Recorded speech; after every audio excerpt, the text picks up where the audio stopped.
I'm really excited about the session this morning. Thank you for joining us. Yeah,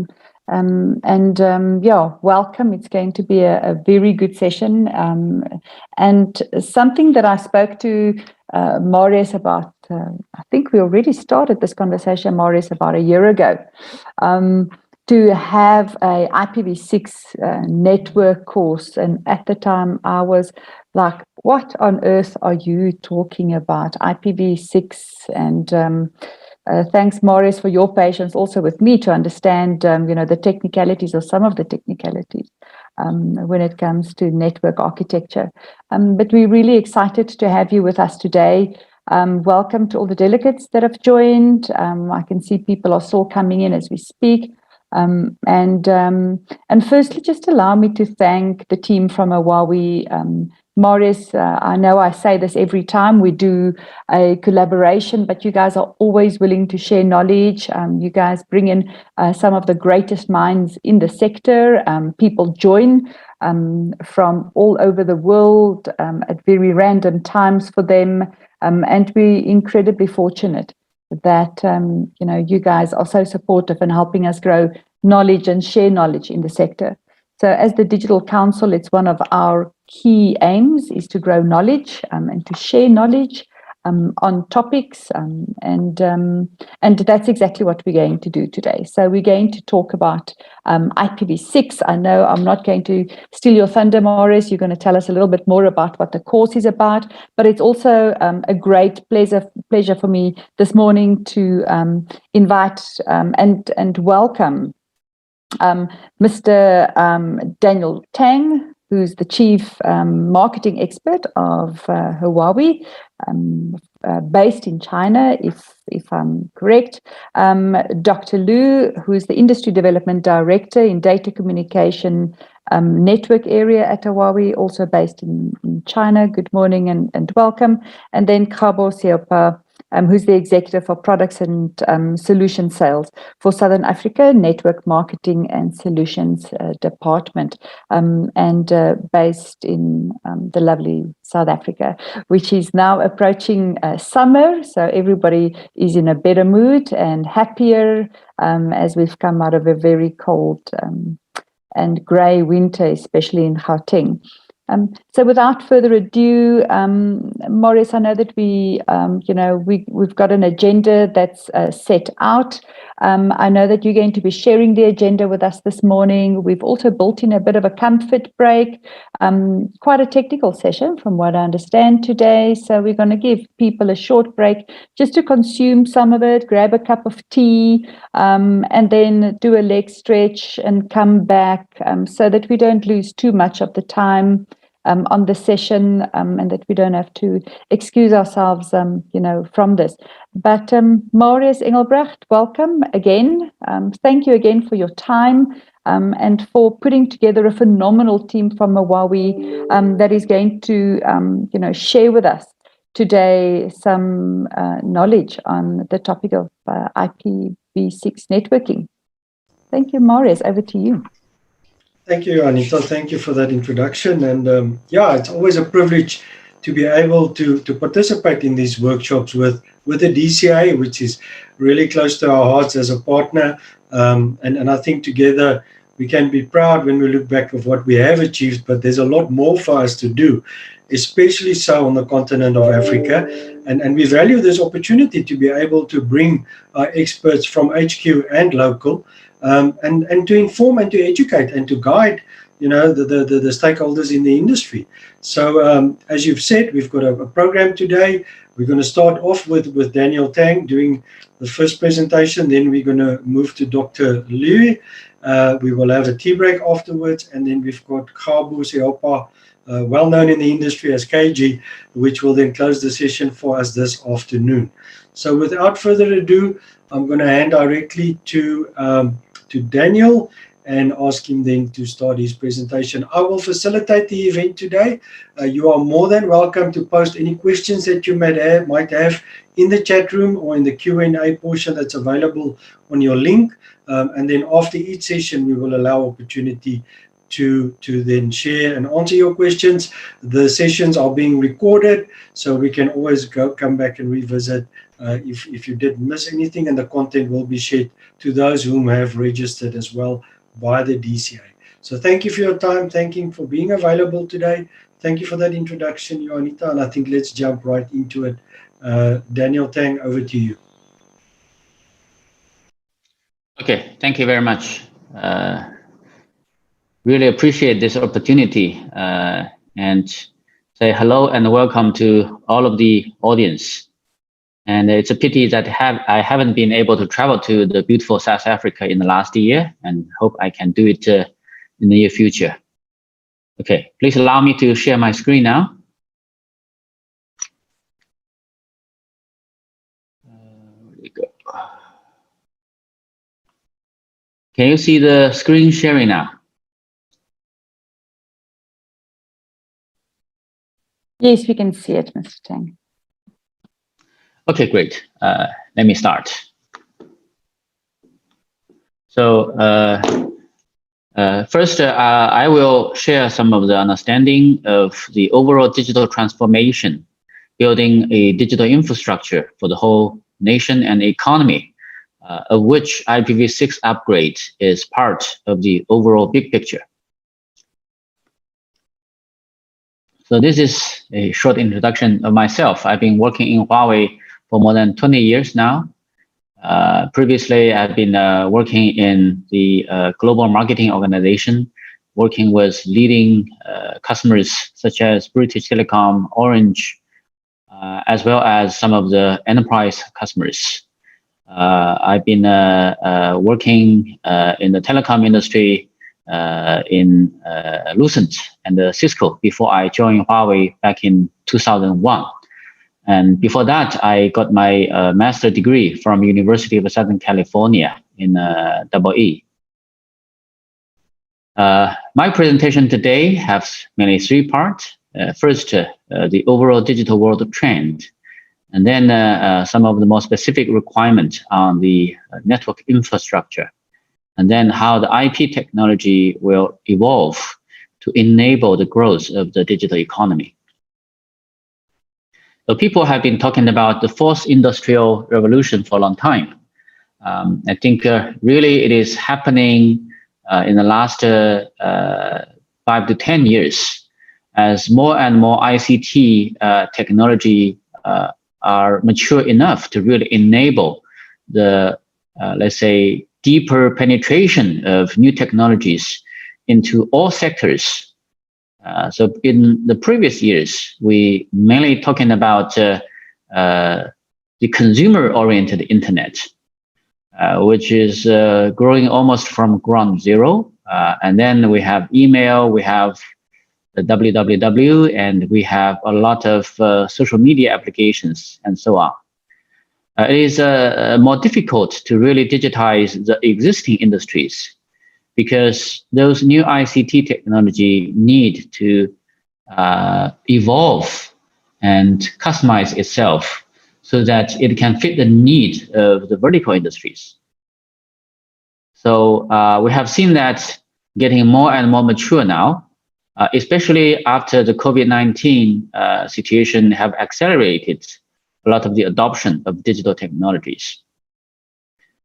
For example, we see that a lot of the industry are now using video communication, not only just for casual social applications, but more for value creating business meetings. For example, like the conference we're having now. Such a conference is really important for the day-to-day business of big companies, small companies.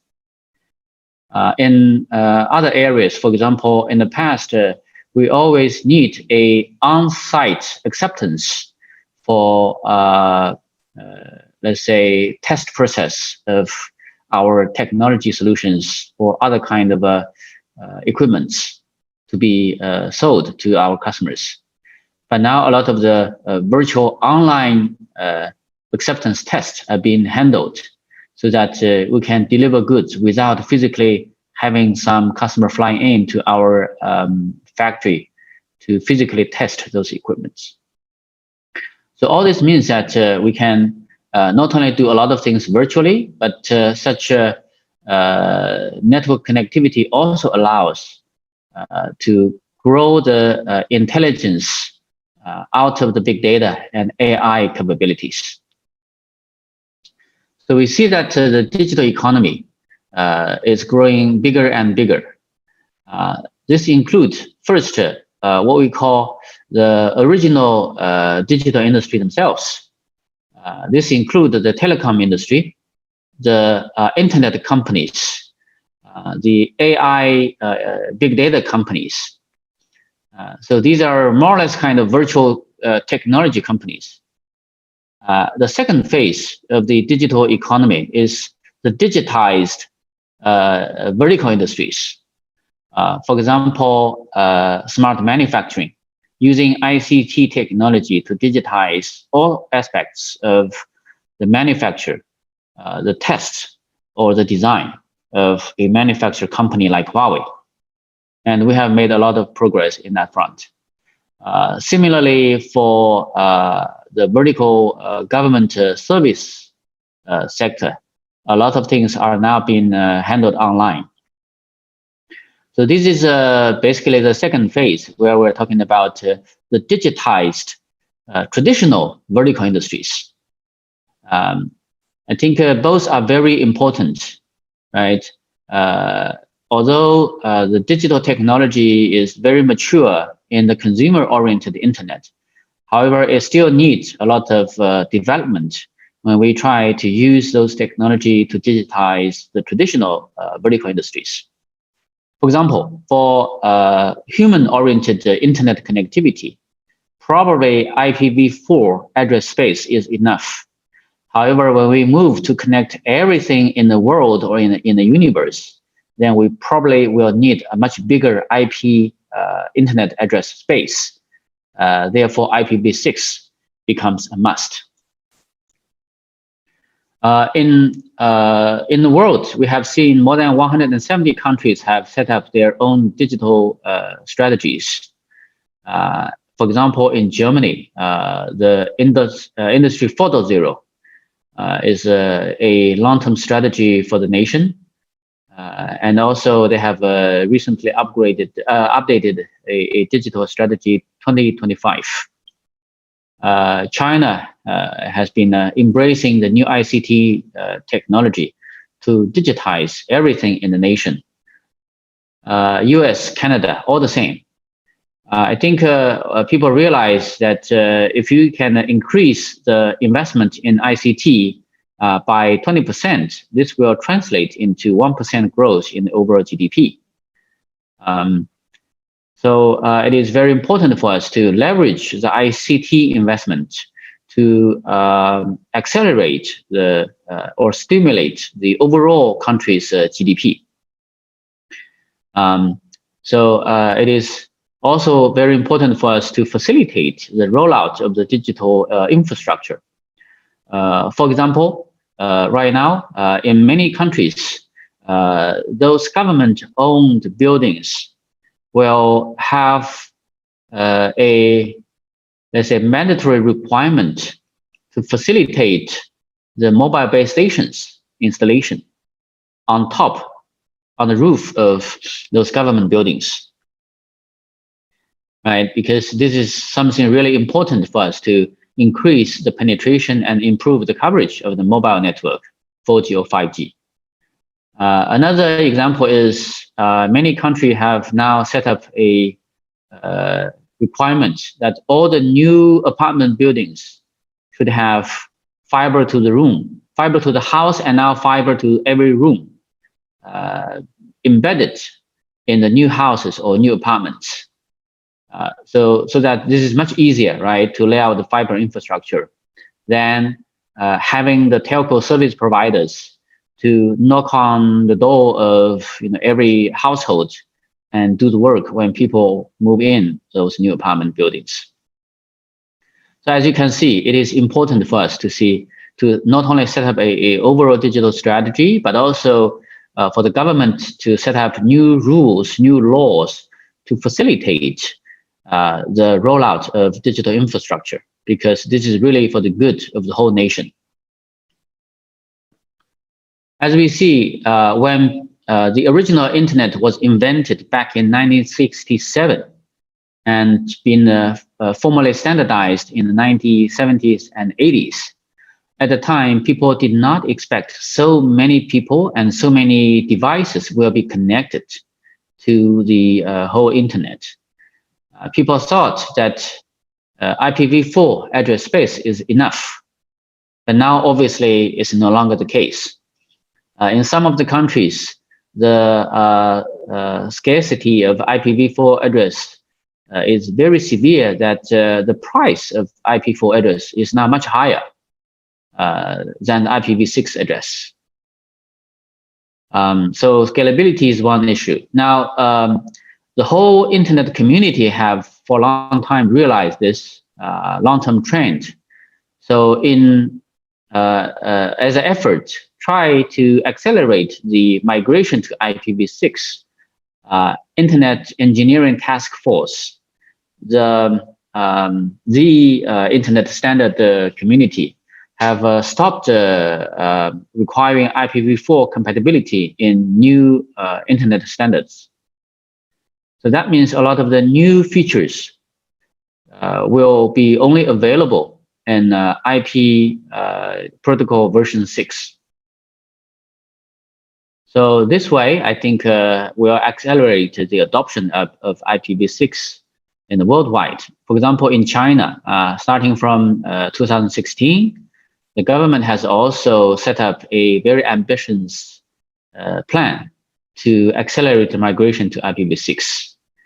So all the new 4G and 5G cell phones, smart devices, and now all those fiber to the home, home gateway devices are all IPv6 available, capable, and by default IPv6 active. So this means that the default communication will be via Internet Protocol version 6. Now the government is also asking all the government agencies as well as state-owned enterprise companies to develop their internal applications in IPv6, and ideally they would prefer IPv6 only.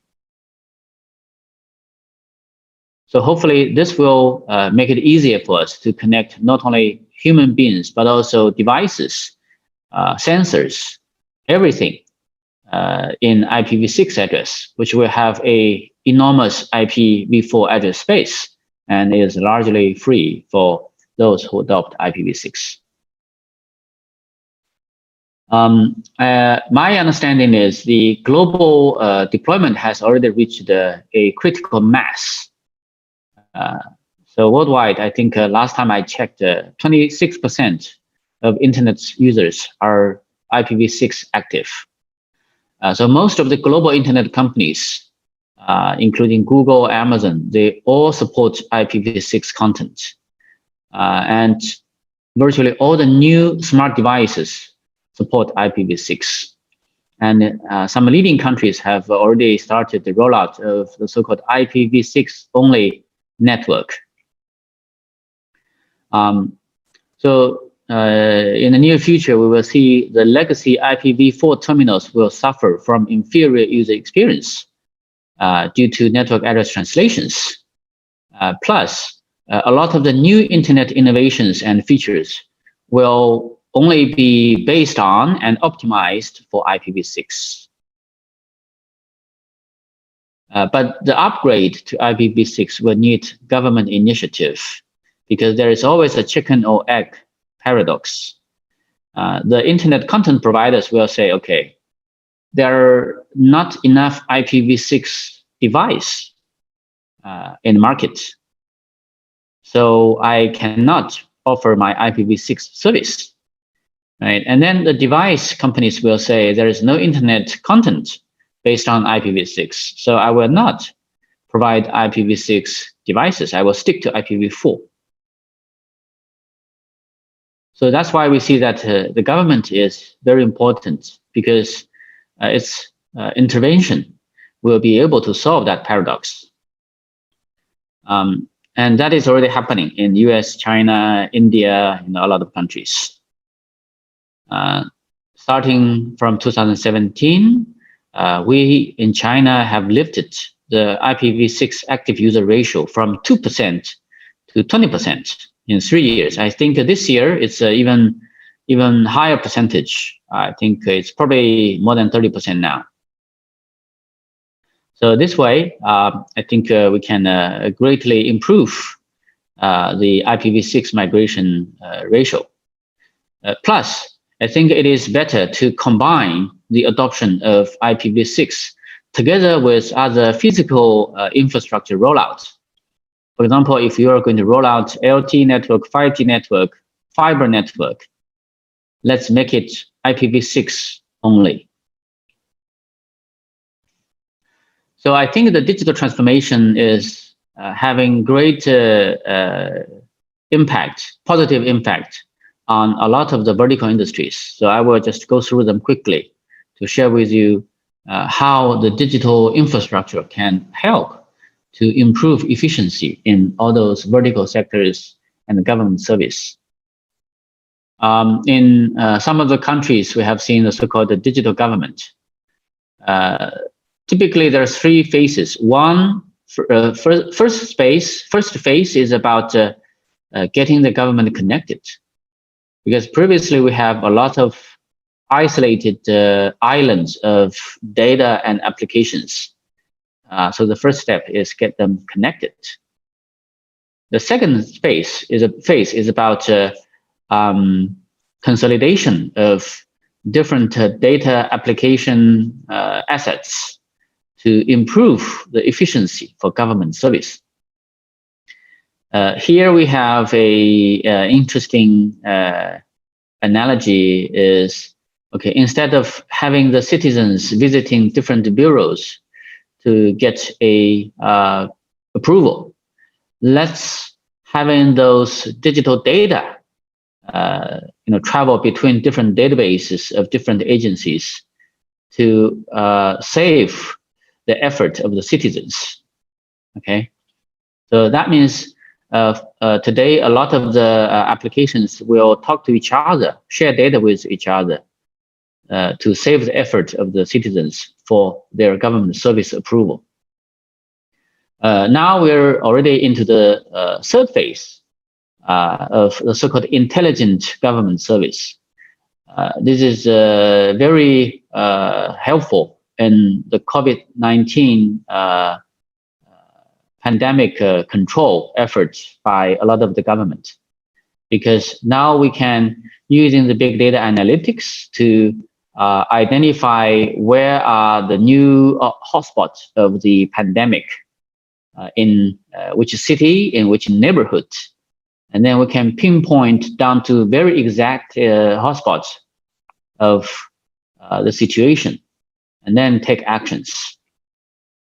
Also, it helps us to get travel arrangement done more easily. For example, I just came back from a trip to Beijing. So at the airports, I can just use my smartphone to collect my personal health information, and then get a green barcode or a QR code to verify that I have been fully vaccinated and I am very clean for virus infections. So this can facilitate my travel very smoothly, even when we still have some so-called mid-risk cities in Shanghai. So this is a very important initiative, not only in government in China, but also worldwide. I think, of course, when we say it's all about the data and intelligence, but fundamentally, we need the network to make sure that citizens will have access to the government service portals. And then the inter-government agency data transaction is efficient, right? So high-speed all-domain, intelligent, agile, and resilient network is the basis for government function transformation. Now, the banking industry, or overall the financial industry. I guess you all know that China have almost skipped the credit card generation of technology upgrade and go directly into the mobile banking technology generation. I suppose similarly in Africa, for example, I know in Kenya, the mobile payment is even more popular than credit card transactions. So that's very good. We can use the latest technology to upgrade the financial industry. Now we're using a lot of the big data analytics to help upgrade to smart finance.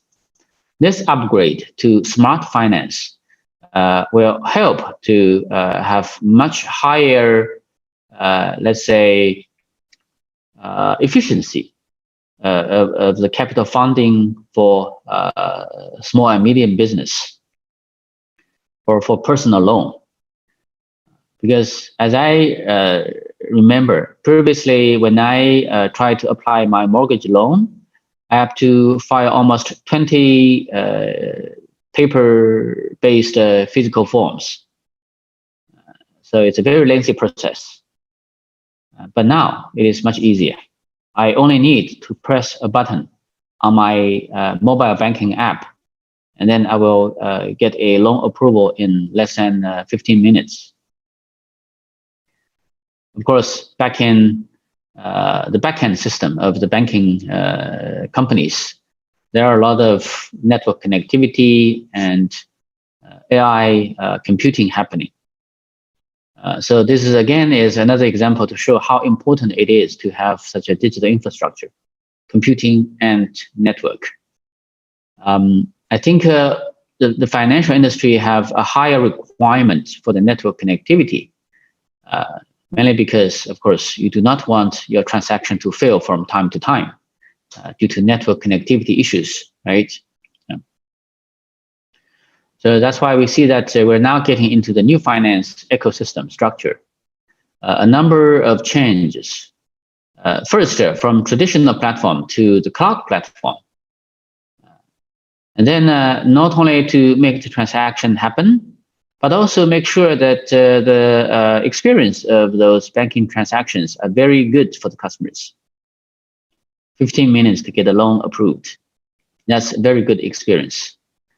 The backend IT system also need to change to support more and more cloud native computing infrastructure. And also now in China, we're swapping out a lot of IBM mainframe servers and using the generic computing platform instead. And then again, of course, the network requirements. Low latency, lossless network is very important for us, not only to get the transaction done, but also improve the AI training efficiency for the banking companies. Education. I guess everyone realized how important it is to have good network to enable remote education through the internet.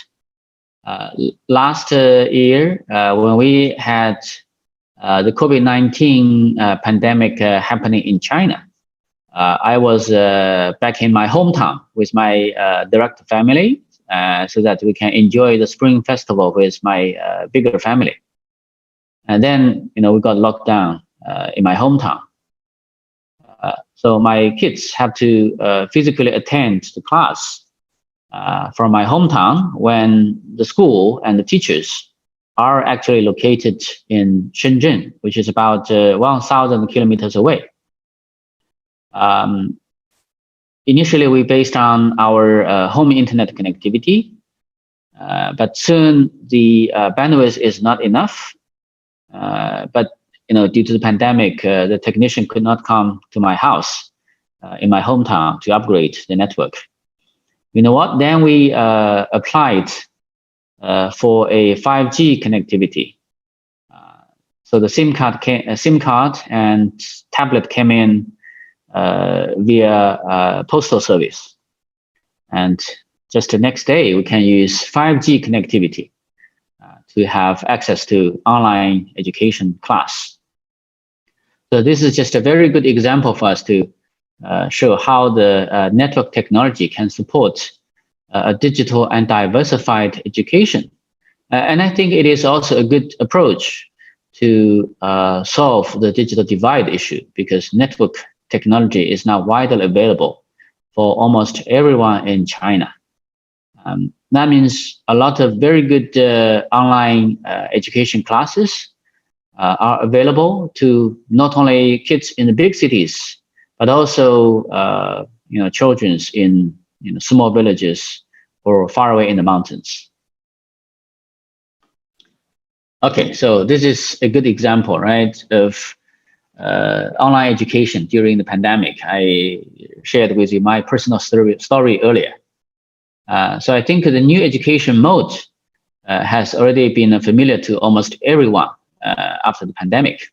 Well, since the pandemic. We're not after the pandemic yet. But now things have evolved. So initially, those online education was used as a replacement of the physical education. But then people realized that you can do a lot of new things over the internet for online education. For example, online education to have access to teachers far away in another nation is not possible. So in China, there is a very popular service called the VIP Kids, where they can have native English speaking graduate school or university students or college students to teach young kids in China via internet chatting room how to speak proper English. I bet in South Africa, maybe there are also some remote teachers who are doing this and making maybe a little bit of fortune. Also, this can help to have multi-room classroom, very interactive discussions. One challenge I have experienced as a parent is how to keep the kids, listening to the education content rather than, open another window, play online games, right? It happened at the early phase. But now I think the school teachers are clever enough to find ways to solve that issue. For example, they will have interactions from time to time. They will also give virtual gift to kids. So these kind of tricks help the kids to stick to the education interactions rather than find a opportunity to play online games. The energy industry is also going through huge transformation nowadays. The carbon neutral initiative in China has greatly reshaped the energy industry. I've been traveling to the northwest part of China, to the new territory or the Xinjiang area in the summertime with my kids. We see massive amounts of solar panel power generation plants. And we see huge power transmission grids that are transporting those power supply from the very sunny northwest part of China to the power-hungry southeast part of China. As you know, the new electricity supply are not as stable as we see in the past, mainly because wind and sunshine are not so stable, right, compared to the water or hydraulic power stations. So that means the power consumption and power generation is nowadays more fluctuating, more dynamic than in the past. So that's why we need a far more intelligent network and intelligent power grid or the power industry. That's why we're now talking about the energy internet.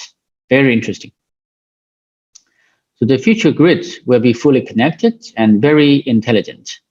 to make sure that we can match the demand and supply in a very dynamic fashion. For example, in the future, the power supply will be very dynamic because we would like to absorb the natural power supply from sunshine, from wind, from tide. On the other hand, people are now switching to electricity-based vehicles. Right? That means people are charging their vehicles in random locations. So this is another example that the power consumption side is also very dynamic nowadays. So to match the two sides, we need very intelligent power grid, and that is already ongoing process in a lot of the leading countries to convert the power grid from very static traditional power grid to fully connected and intelligent grid. Manufacturing, this is getting very interesting. Guess how long time it takes for Huawei to manufacture a Huawei smartphone? Less than 30 seconds. Actually, it's 28.5 seconds for a P40 smartphone in the Huawei manufacturer production lines. How can we do that? Well, everything needs to be connected, and all the data are collected and analyzed so that we can have the entire production line almost completely unmanned. Of course, it's not the case. It's not really 100% unmanned. We still need human beings to monitor the process because there are always other issues that we need to think about. But overall, the efficiency is very high, and we have greatly reduced the labor consumption in this case. So in our manufacture practice, we have achieved the quality control performance beyond the 6 Sigma requirement. I will not go through one of the specific issues, but overall, we have reduced the test production line length from 12 months to 4 months. So the pilot, the introduction of new products is now much faster than in the past. A lot of the tests are now done almost automatically. It has to be automatically because without automatic process, if we can completely still rely on human beings, then we need to a lot of human beings to use magnifying glasses to look at the potential glitch in the smartphones, because today those phones are so small. It's difficult for human beings to do the test. Another thing I think have accelerated the vertical industry digitization is 5G. The manufacture production line are located mainly in indoor situation. However, there are a lot of outdoor scenarios, which in the past would be very difficult to be connected. But now, with 5G, even in the outdoor scenario, for example, for the power grid, for the logistic ports, we can use 5G to help. For example, for ambulance, right? So these are all the new scenarios that 5G can help to get connected. So I hope that we can use our latest so-called cloud network synergy to accelerate the digitization process. As you can see in earlier presentations, digitization will require huge investment in the digital infrastructure, which is namely basically the cloud computing and the network. But these two have to be synergized because we have to make sure we can always have the best computing resources available, and that will require very dynamic network connectivity.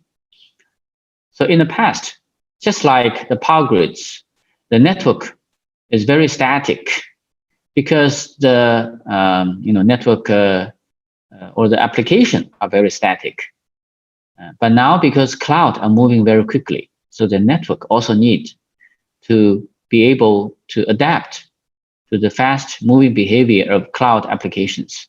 Therefore, the network need to be far more agile than in the past.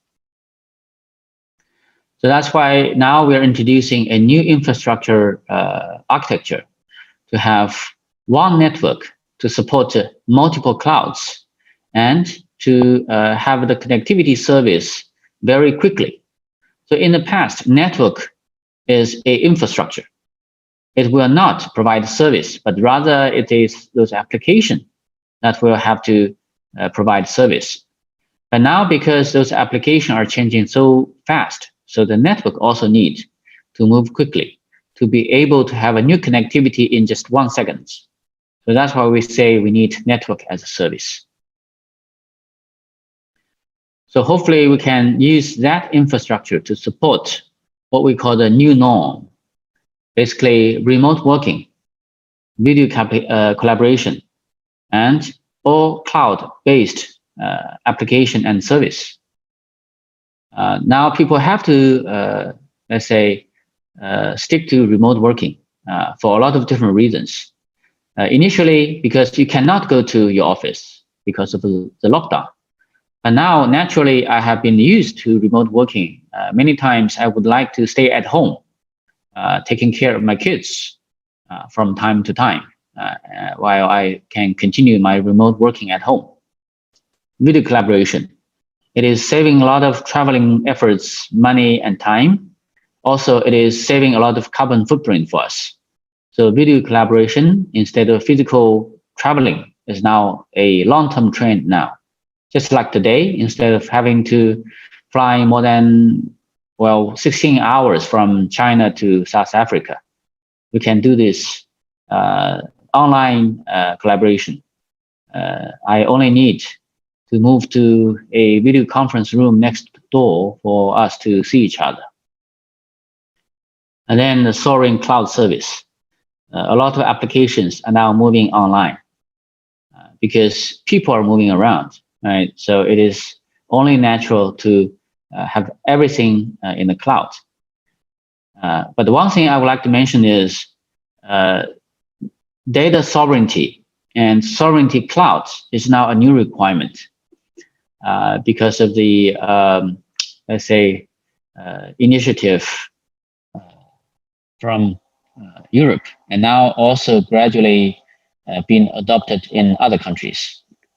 So, for example, in UAE, there is a sovereign cloud computing company called G42. Yeah, G42. For some reason, 42 is a magic number from Space Odyssey. If you see the movie in the past, if you saw the movie. Okay, IP network. Okay, now back to the IP network. The Internet Protocol-based network is now connecting not only consumer internet users, services, and applications. It is also being used to connect the computing facilities. And also it is part of the 5G and 4G infrastructure. So I think the IP communication network is a solid foundation for the digital world. And it is the universal foundation, okay? Because when we talk about physical access, you could use 5G, you could use fiber, you could use Wi-Fi, right? You have different scenarios, you have different technologies. But there is only one internet protocol that can, let's say, sit on top of the heterogeneous access technologies, provide a stable foundation where all the applications can provide service to you regardless of whatever physical medium is being used, be it 5G, Wi-Fi, or fiber. So that's why it is very strategic for us to make sure that we have a future-proof, advanced internet protocol-based communication network as really a digital foundation for the digital economy. The technology of Internet Protocol Network has also evolved in the last 40 years to support not only the early days of the original Internet applications, but also being able to support today the digitization of the traditional industries, where we believe IPv6 protocol and enhanced innovation of internet that is beyond, based on IPv6 is very important. So just try to wrap up that we believe the IP network need to keep up with industry's digital transformation to connect to the 5G and future-proof virtual reality, augmented reality, or metaverse, if you are familiar with Facebook recent announcements. And then cloud is becoming very important because all the applications are now being migrated to the cloud-based infrastructure. And don't forget about AI. So for all those, we need more bandwidth, we need better customer experience, and we need to improve the OEM efficiency. So let's embrace the enhanced innovations based on the IPv6 upgrade. And of course, government policy is very important for us, again, to stimulate the IP innovation. In the latest government instructions, now the Chinese government is not only encouraging adoption of IPv6 address and protocol, it is also encouraging IPv6-based innovation and deployment for new applications. So Huawei try to help with digital transformation for South Africa and for the whole African continent with Huawei's intelligent IP network solutions. Thank you very much. I'll be happy to take questions. Thank you, sir, for that wonderful presentation. I think, yes, there's definitely a lot that that speaks to my heart in terms of the importance of connectivity and the quality of connectivity these days. As you rightfully mentioned, the challenges that we face, especially with COVID-19 and lockdown periods, needing to have that capability for remote education, etc. So it was really insightful. At this point, let me just check. I might have one question from the floor. Yes, we've got from Ayo Lova, which said, my question is mainly to the point you raised on infrastructure needed on the new norm. The Eastern Cape province is mostly rural, and we only get 4G connectivity when in urban areas closer to the cities. What would you suggest as the most efficient way to ensure those communities in the outskirts are also considered for embracing cloud-based approach from a government policy support and guidance point of view? Okay, thank you for the question. I think, first of all, I noticed the difference of the investment model between different countries. I think in China, because of the government is putting a lot of, let's say, funding to the rural area coverage, so that it is much easier for the local citizens in remote area to get service. So I think government funding for universal service is very important in this case. Second, I think it could be a good practice to share the infrastructure. For example, having one set of base stations being shared between different mobile operators. Or maybe not the base station, but the radio towers. Another thing I noticed is that fiber rollout is another bottleneck, because even though you could have a local base station not far away from your home, but you still need the backhaul fiber. So the fiber rollout is a critical requirement for you to get proper broadband through 4G or 5G connectivity. I think one thing that is lucky in China is that there are a lot of massive infrastructure rollouts for high-speed rails, highways, or local roads. And then generally, we would always combine those infrastructure rollouts together with fiber rollout. In Africa, maybe it's not the case, but I did notice in the past that sometimes it is probably easier to lay out the fiber alongside with the power grid towers. I even saw a flyer from Nigeria that some companies offer a service that they can use helicopters to lay out telco service providers' new fibers in the sky, alongside those power grid towers. Yes. Just some tips, yeah. Yes, no, I fully agree with you. I think there's ways and mechanisms that we can promote for quick deployment, rapid deployment, infrastructure sharing, as you've touched on. But government has got an important role to play, government and regulators, to create that environment that allows us to penetrate those areas which are difficult.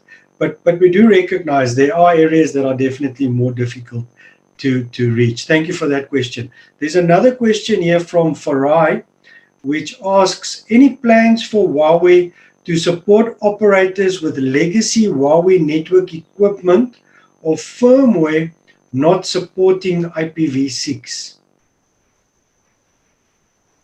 I saw the question. Yeah, I think it's a very good question. Generally speaking, most of our equipments already supports IPv6 as a feature, okay? But let's check out the exact version and release of the situation. And then let's see what we can do. But of course, those network equipments have its own life cycle.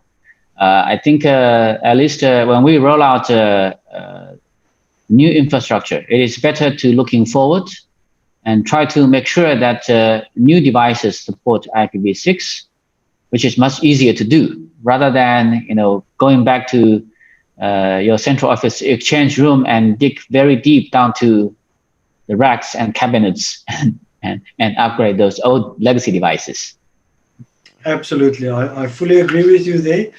Yes, realistically, we need to know that that product has got a life cycle, and we can support it to a certain extent. I think the important thing for us to remember is, as our valued customers out there, is to please engage with Huawei, speak to your representatives if you've got key account representation, and let us see how we can work together for you to be able to maximize the utilization of your technologies. But realistically, when we look towards the future, we need to understand and accept the evolution of technologies, and at some stage we have to make sure that we then effectively prepare for that. So thank you to those that have participated and has given us some questions. Thank you again for your participation and presentation, Daniel. I'm going to hand over to Dr. Will Liu next, and he will do the second presentation. Dr. Liu is Industry Development Director in Data Communication Network area from Huawei, and he is also stationed outside of Africa. Dr. Liu, you can open your video and you can please share your PPT. Thank you. Hello, everyone. Can you hear me clearly? Yes, we can. Okay, let me share my screen. So today, first of all, I would like to thank you, Marius, for your kind introduction. And today, I would like to present about IP industry policy. Wait a minute, let me make it full screen.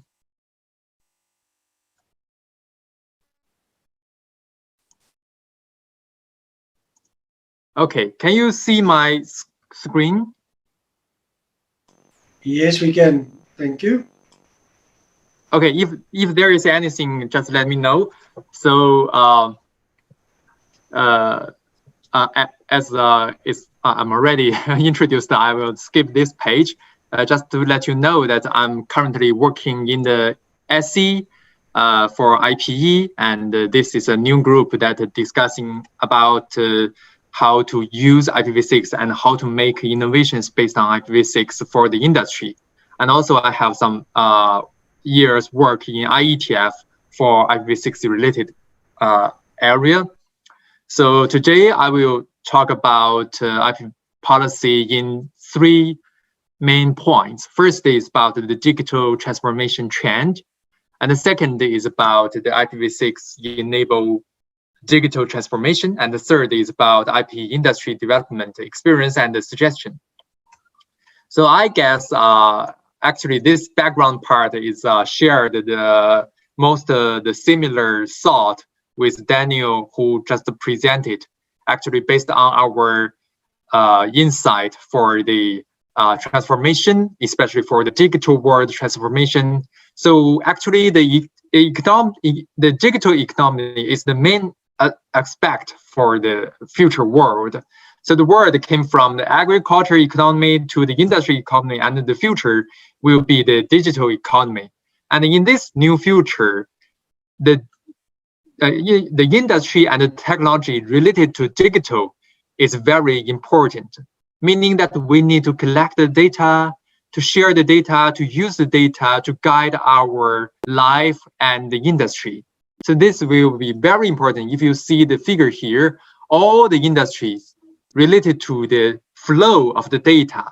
So our network, either wireless or fixed network, need to carry this flow of the data and to the place that's needed. And that's why we think that the network is the fundamental for the digital economy. And here we are showing you a figure that shows the growth of the trend of the digital economy. So actually, from the 5 years ago, it's more about the mobile network. It's 4G, and it dominated the industry flow. And now we think the Internet of Things, I mean the Internet connecting everything, will be the key for this new trend. And also by utilizing the new technology like 5G, AI, that we can build the fundamental of the network of the digital economy. And this is what I want to emphasize, that in the area of this Internet of Everything, and the policy will be, I mean, the industry policy will be essential, because like what we did in last couple of years for 4G, 5G, AI, it is the digital, I mean, it is the industry policy that make a lot of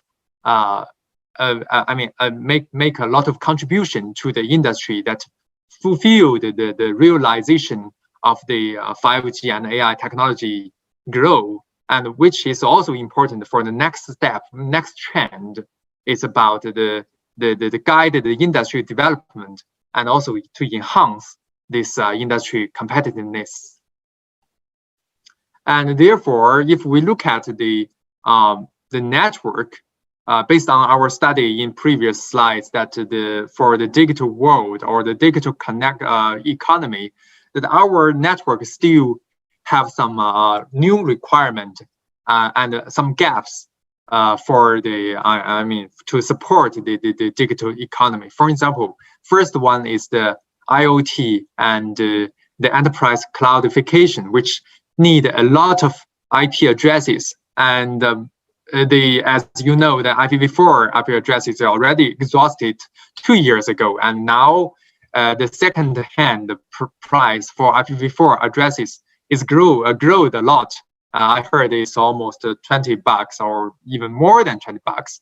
And the second point is the business quickly delivery with versus the network complex and the manual operation. So currently, most of the networks still need a lot of human work to do, for example, to configure and to fix the problems. And we foresee that for the future, we will need more AI assistant system to do this. And the third one is about the campus network. The Wi-Fi campus enable the digitalization versus the Wi-Fi poor experience. The current Wi-Fi, if you we are all using Wi-Fi in the buildings, in the enterprise, in the campus or in the enterprise now. However, if while I was presenting this slides, if I was moving from one building to another building, the Wi-Fi may be disconnected, and your experience in listening to this webinar will be very poor. So this will need also to be solved. And the fourth one is about the 5G and cloud drive high quality networks, and with the network ROI drops. And it's more about the network, operator barrier network. And the fifth is the data center, about the smart city massive computing power versus the network cannot release computing power itself. So all these 5 points are the key that our new generation or the new technology need to solve in the next 5 years to solve all these issues to make sure that our network can be the fundamental support to the digital economy. And based on this study, what we are proposing or promoting is the IPv6+, which will enable the digital transformation. So actually, this is almost this about the new requirement. For example, as I said, that the huge quantity based on our study that in 2025 there will be 100 billion connections in the internet, and this is the source is Huawei GIV 2025. And also we need a high quality network that enable the cloud VR and the remote surgery, all these new applications or services that require a better quality of network, meaning a larger bandwidth and a lower latency, and also about the service provision. And for the cloud era, we need a smart connection that have the AI assisted system that will enable to the service provision period shorten to hours, and also default location in minutes, so that if the network, if there is something wrong with the network, it can be recovered in minutes. That will not cause huge problem. And actually, this page is already talked with, presented by Daniel, that we foreseen that for the first target, for the first requirement, the huge quantity that we need IPv6 to do, we need IPv6 to be deployment, because IPv6 has a large space, and also it has a very good scalability that can enable the new features of the network. And there was a IPv6 white paper that published by ESSI. ESSI is the key organization in Europe that about telecommunications, that some of you might already know this. So ESSI published this white paper and introduced the IPv6 enhanced innovation, which is the full name of IPv6+, for the requirement of 5G and cloud era. And in this white paper, there are more than 10 co-authoring companies and some very big operators provided a review of the comments. And it was published in last October and in last August, that you are free to download it if you are interested in more the details. So basically in this white paper, actually, they pointed out that the current progress, for example, the last 5-year deployment of IPv6, and what are still the gaps for the new services. And also it pointed out the IPv6+, or in another way, IPv6 enhanced innovations for the future of IPv6 that will support the new requirement and the use cases. And here I would like to do some short introduction about IPv6 Plus. And the first use case is about the guaranteed end-to-end experience for the 5G experience. As you know, that 5G actually is if you want to ensure the experience of 5G, you need end-to-end network to guarantee that, because your mobile phone is only, connected to the base station, which is the first step. However, behind the base station here, there is a huge network, including access, metro, and backbone network that connect your mobile phone or your home network to the cloud, to the real services that are located in the cloud. And for example, if you are having the VR or having the video streaming, or just have this sort of webinar online meeting, that the latency is from end to end, meaning that not only from your mobile phone to the base station, but from your mobile phone through this huge network to the cloud. And therefore, we need this IPv6 Plus technology to ensure that this end-to-end network, the experience, to guarantee the latency, the bandwidth, and also the connections and the security.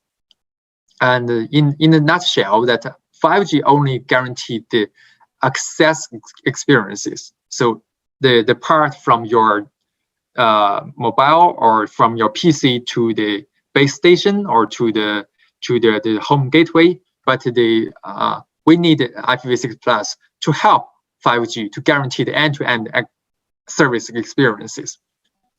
And also, IPv6 Plus is the key for stable delivery for ubiquitous computing power. As you know, that nowadays most of the computing are done on cloud, and we need a connection between the cloud and our end users, like a mobile phone or PC, and we actually use the computing power through this network.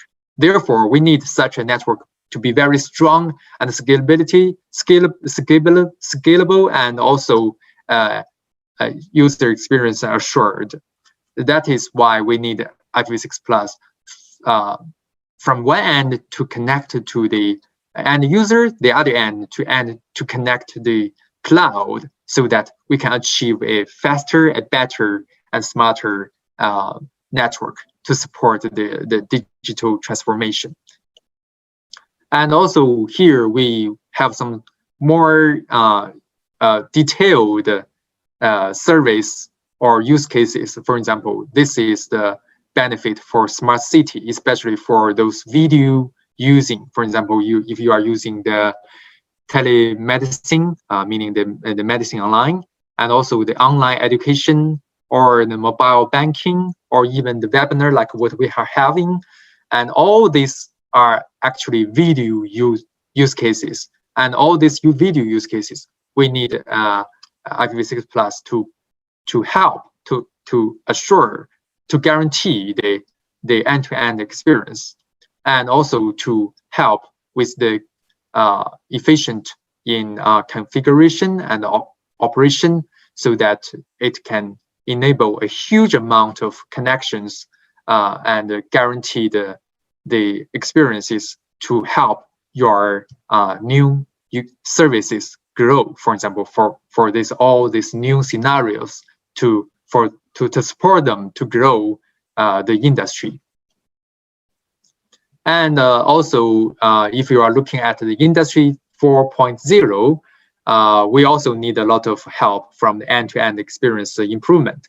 For example, if we are talking about some kind of remote automation, for example, if you are controlling some devices or machines with the network, and the key is the low latency actually.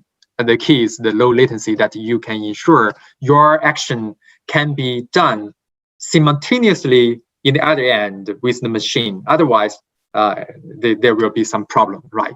So in this case, the experience or the end-to-end low latency is the key, and we can have the IPv6 Plus to help you to ensure, to guarantee this low latency, to make these new services, make this new industry possible in the near future.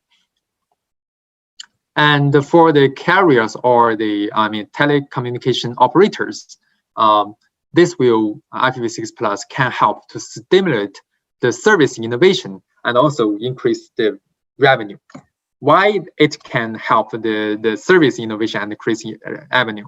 It's because, for example, if the operator need to innovate more services, like to have the network slicing to different areas or different industry players. For example, we can have different slicings to electronic power, healthy care, and the common services. And if we can do this, we can use one single network to service different users with different experiences. And by utilizing this business model, that the operators can earn more money from this, and also they can increase their revenue and efficiency. And also there is another headache from operators is about the manual configuration that cost a very high cost for the operation and leading to a high OPEX. And for IPv6 Plus, the AI system configuration and operation and manual and it can replace the manually configuration and operation, so that it can achieve a very high efficiency, and it can even make less work for the human beings, so that we can save a lot of money on the OPEX part, and this will also increase the operators' revenue and efficiency. And after introducing a lot of real-world use cases, I would like to highlight that there are a lot of front runners investing the IPv6 Plus deployment all over the world in different continents. So in Africa, we already seen that the Uganda MTN and Rwanda and South Africa MTN are now trying to use or already in deployment in the IPv6 Plus technology. And also for the other area of the world, including Europe, Asia, and Middle East, and America, we are also seeing there are a lot of commercial use or trials. And also you are welcome to also use this new technology. And this is about the standard. Actually, as you know, that for the IP area, the key standard body is IETF. IETF actually specified the IP protocols, and IPv6 Plus related technology are now under specification in IETF. From the color, you can see that the dark blue color is the ones that are already published as standard and can be used among different vendors. And for the light blue, light green color, it's ongoing work and will be published soon at this year or early next year. And there are still some ongoing work that just started and will be finished in next 1 or 2 years. So in this one, you can see that IPv6 Plus is already a very hot topic and is matured for the different vendors to use. And beside IETF, just like what I said in SE,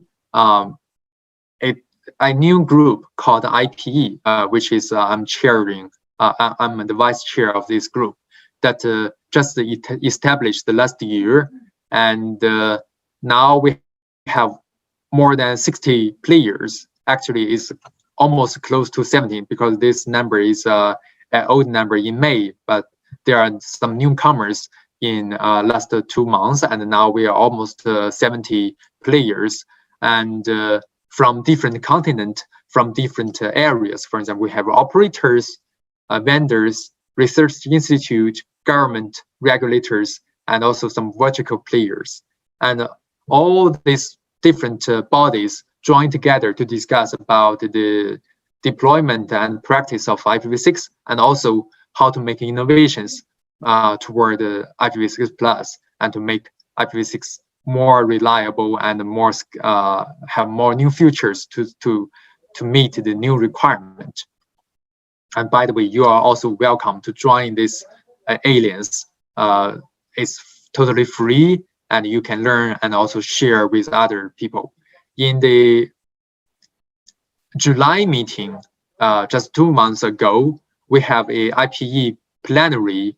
Actually, this is the third plenary of IPE, and there is a workshop talking about IPv6 policy in different areas. And we invited the players, actually it's government regulators or the key operators from Europe, from America, and from China to share their experience about IPv6 related policy.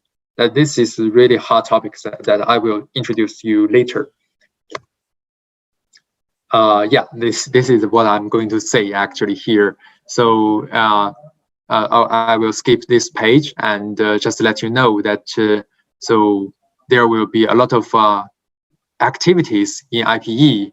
For example, there will be a document led by the leading players like the operators such as Telefonica, such as Verizon, and the key vendors such as Cisco and Huawei, and some of the research institutes also. So all this report can be delivered this year and next year, and you're welcome to join and to share and to learn. And also we have white paper and the POC, meaning the proof of concept activity. This is some of the a table of the IPv6 and IPv6 enhanced innovation promotion. So actually, as I said, that there are plenaries 4 times a year. So the next plenary will be in August, in October, and we already have 3 plenary from January, April, and July. And you are free to join this plenary to share and to discuss about the report. And also there will be a webinar, which is just next Monday. So it's very, I mean, it's very timing, that a very good timing for this meeting, that you all are welcome to join this webinar in next Monday. And I guess from your time, it will be in the afternoon. And there will be 10 world leading speakers, including the key operators, some of the government like the Europe Commission, and also some of the key research institute players will present their thought and their suggestion to the IPv6 world. And also there will be a couple of other meetings or events such as IEEE, IoT, and some global meetings that will be online, because due to the coronavirus, we cannot have offline meeting this year, and all this meeting will be scheduled online. And you are welcome to join any of them, because I think all of them are free to join and to share, and you may even ask some questions if you are interested. And your feedback and support are welcome. The third part I would like to discuss is about the IP industry deployment experience and the suggestion. I believe this part is the key, because me and my team joined the activity, and we have the full experience on how to deploy industry based on the policy area. So as I said, that many countries actually released national policies of IPv6 or IPv6 Plus. So I would like to give some examples. For example, the USA is the leading, I mean, in the industry in the world, and they just issued a national policy about IPv6 in the end of last year, 2020. So in their report, in their policy, it said that at least 80% of IP-enabled assets on federal networks are IPv6 only by the end of 2025. So it means that in next 4 years, they will transform their network from IPv4 or IPv6 dual stack to IPv6 only, and in 2025. So this is a very good example to the rest of the world. And also for Europe, we can see that Europe have a lot of activity. For example, in this year, they have a webinar, they have a workshop to discuss how to deploy IPv6 in Europe. And we are already seeing that for example, the key country, France, which have a lot of impact in the whole Europe area, they already make the decision that all the mobile network need to be compatible to IPv6 since last year. And another example will be China, because I'm from China, I'm more familiar with Chinese government, and they actually issued a plan for the deployment of IPv6 in next 5 years. And they set a goal that we want the network and to achieve a world #1 IPv6 users and in 2025. And actually, I guess you may have a question. So a lot of government issued their policy. So is that useful? Is that practicable? Actually, this figure can show you the answer is that, for example, we can see that after USA issued their policy, actually USA first issued their policy more than 10 years ago. Their first policy about IPv6 is 2009, at the year of 2009, so which is 12 years ago. And after that, they issued a lot of policy about IPv6. So until last year, they have the latest one that I just present to you in last page. And after years of growth, we can see that the USA have a very large amount of use of IPv6. And also another example is Germany. Germany also have a lot of IPv6 related policy, and they also have a very good deployment. And for the Japan, it's the same. So this is an example of the country that in advanced, in developed countries. And maybe you will ask, how about this is the developed countries? They are kind of actually leading, huh? So how about those developing countries? And this is a detailed. Policy about USA, and due to the time limit, I will skip this one, and I will talk more about the developing countries. So for the developing countries like India and Brazil, they also started to study about how to promoting IPv6 since 10 years ago. And we can see that for India, they actually started to have the policy from 2016, and we can see there is a very good increase in last 5 years, and now they are even the world leading in IPv6 deployment. And another example is Brazil. So Brazil government also started to do the similar thing 5 years ago in 2016. And we can also see there is a huge increase in last 5 years. And now they are also doing a good work. And in the last part, I would like to share a China example. So because China just started to do this 2 years ago, actually 3 years ago. So we issued the first government policy to promote IPv6, and in 2018. So actually we are the latest one, huh? Then in last year and this year, some new policy also issued to enhance this promotion. And after the government issued this policy, we can see that the different players in different areas, for example, the research, the standard body, the vendor and the operators, and also the vertical industry, all these different area players, they started to work. For example, the first step is the government. They have issued this policy, and also they build some organizations.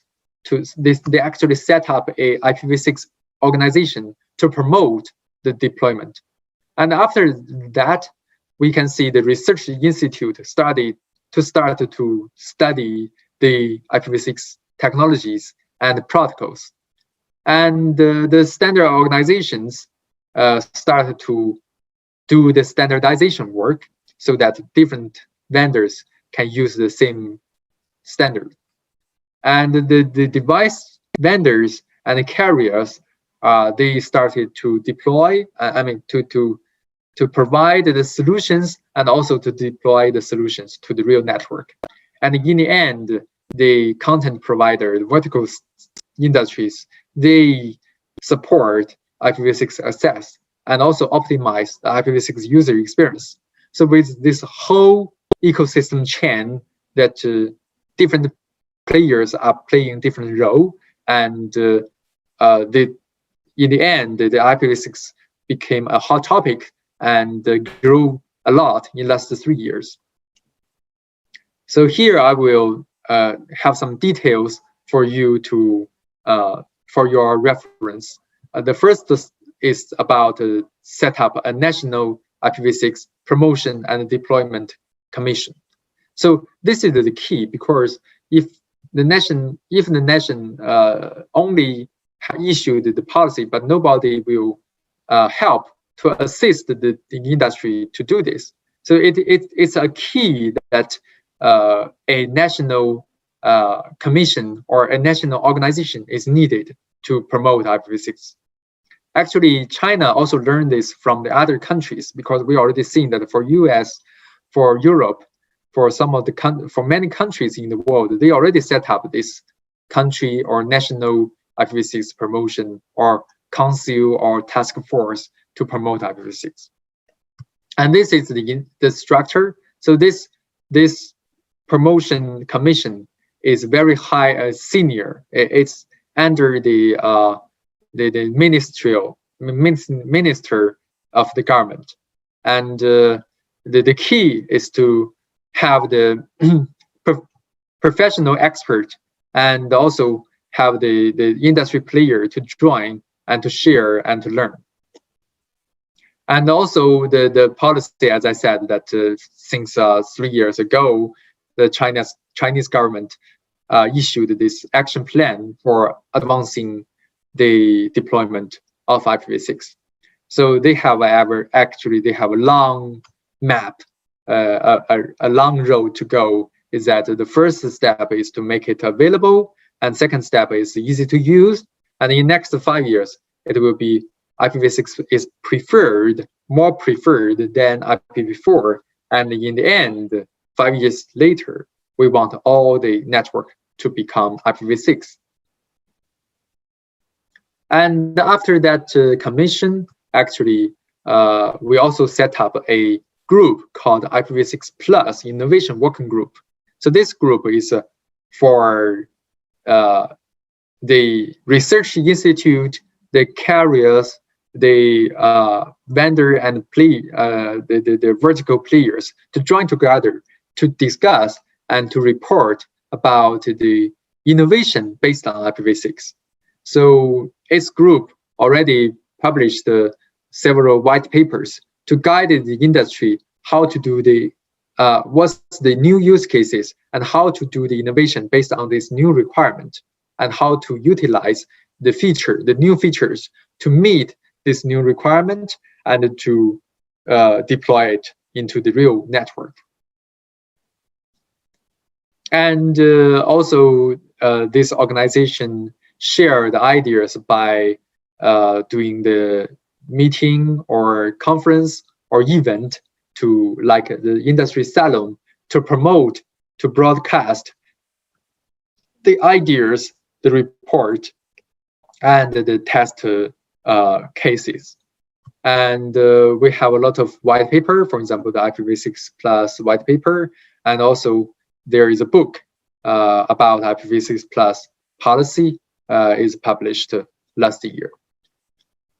And after the government and also the commission and the innovation group, a lot of different areas such as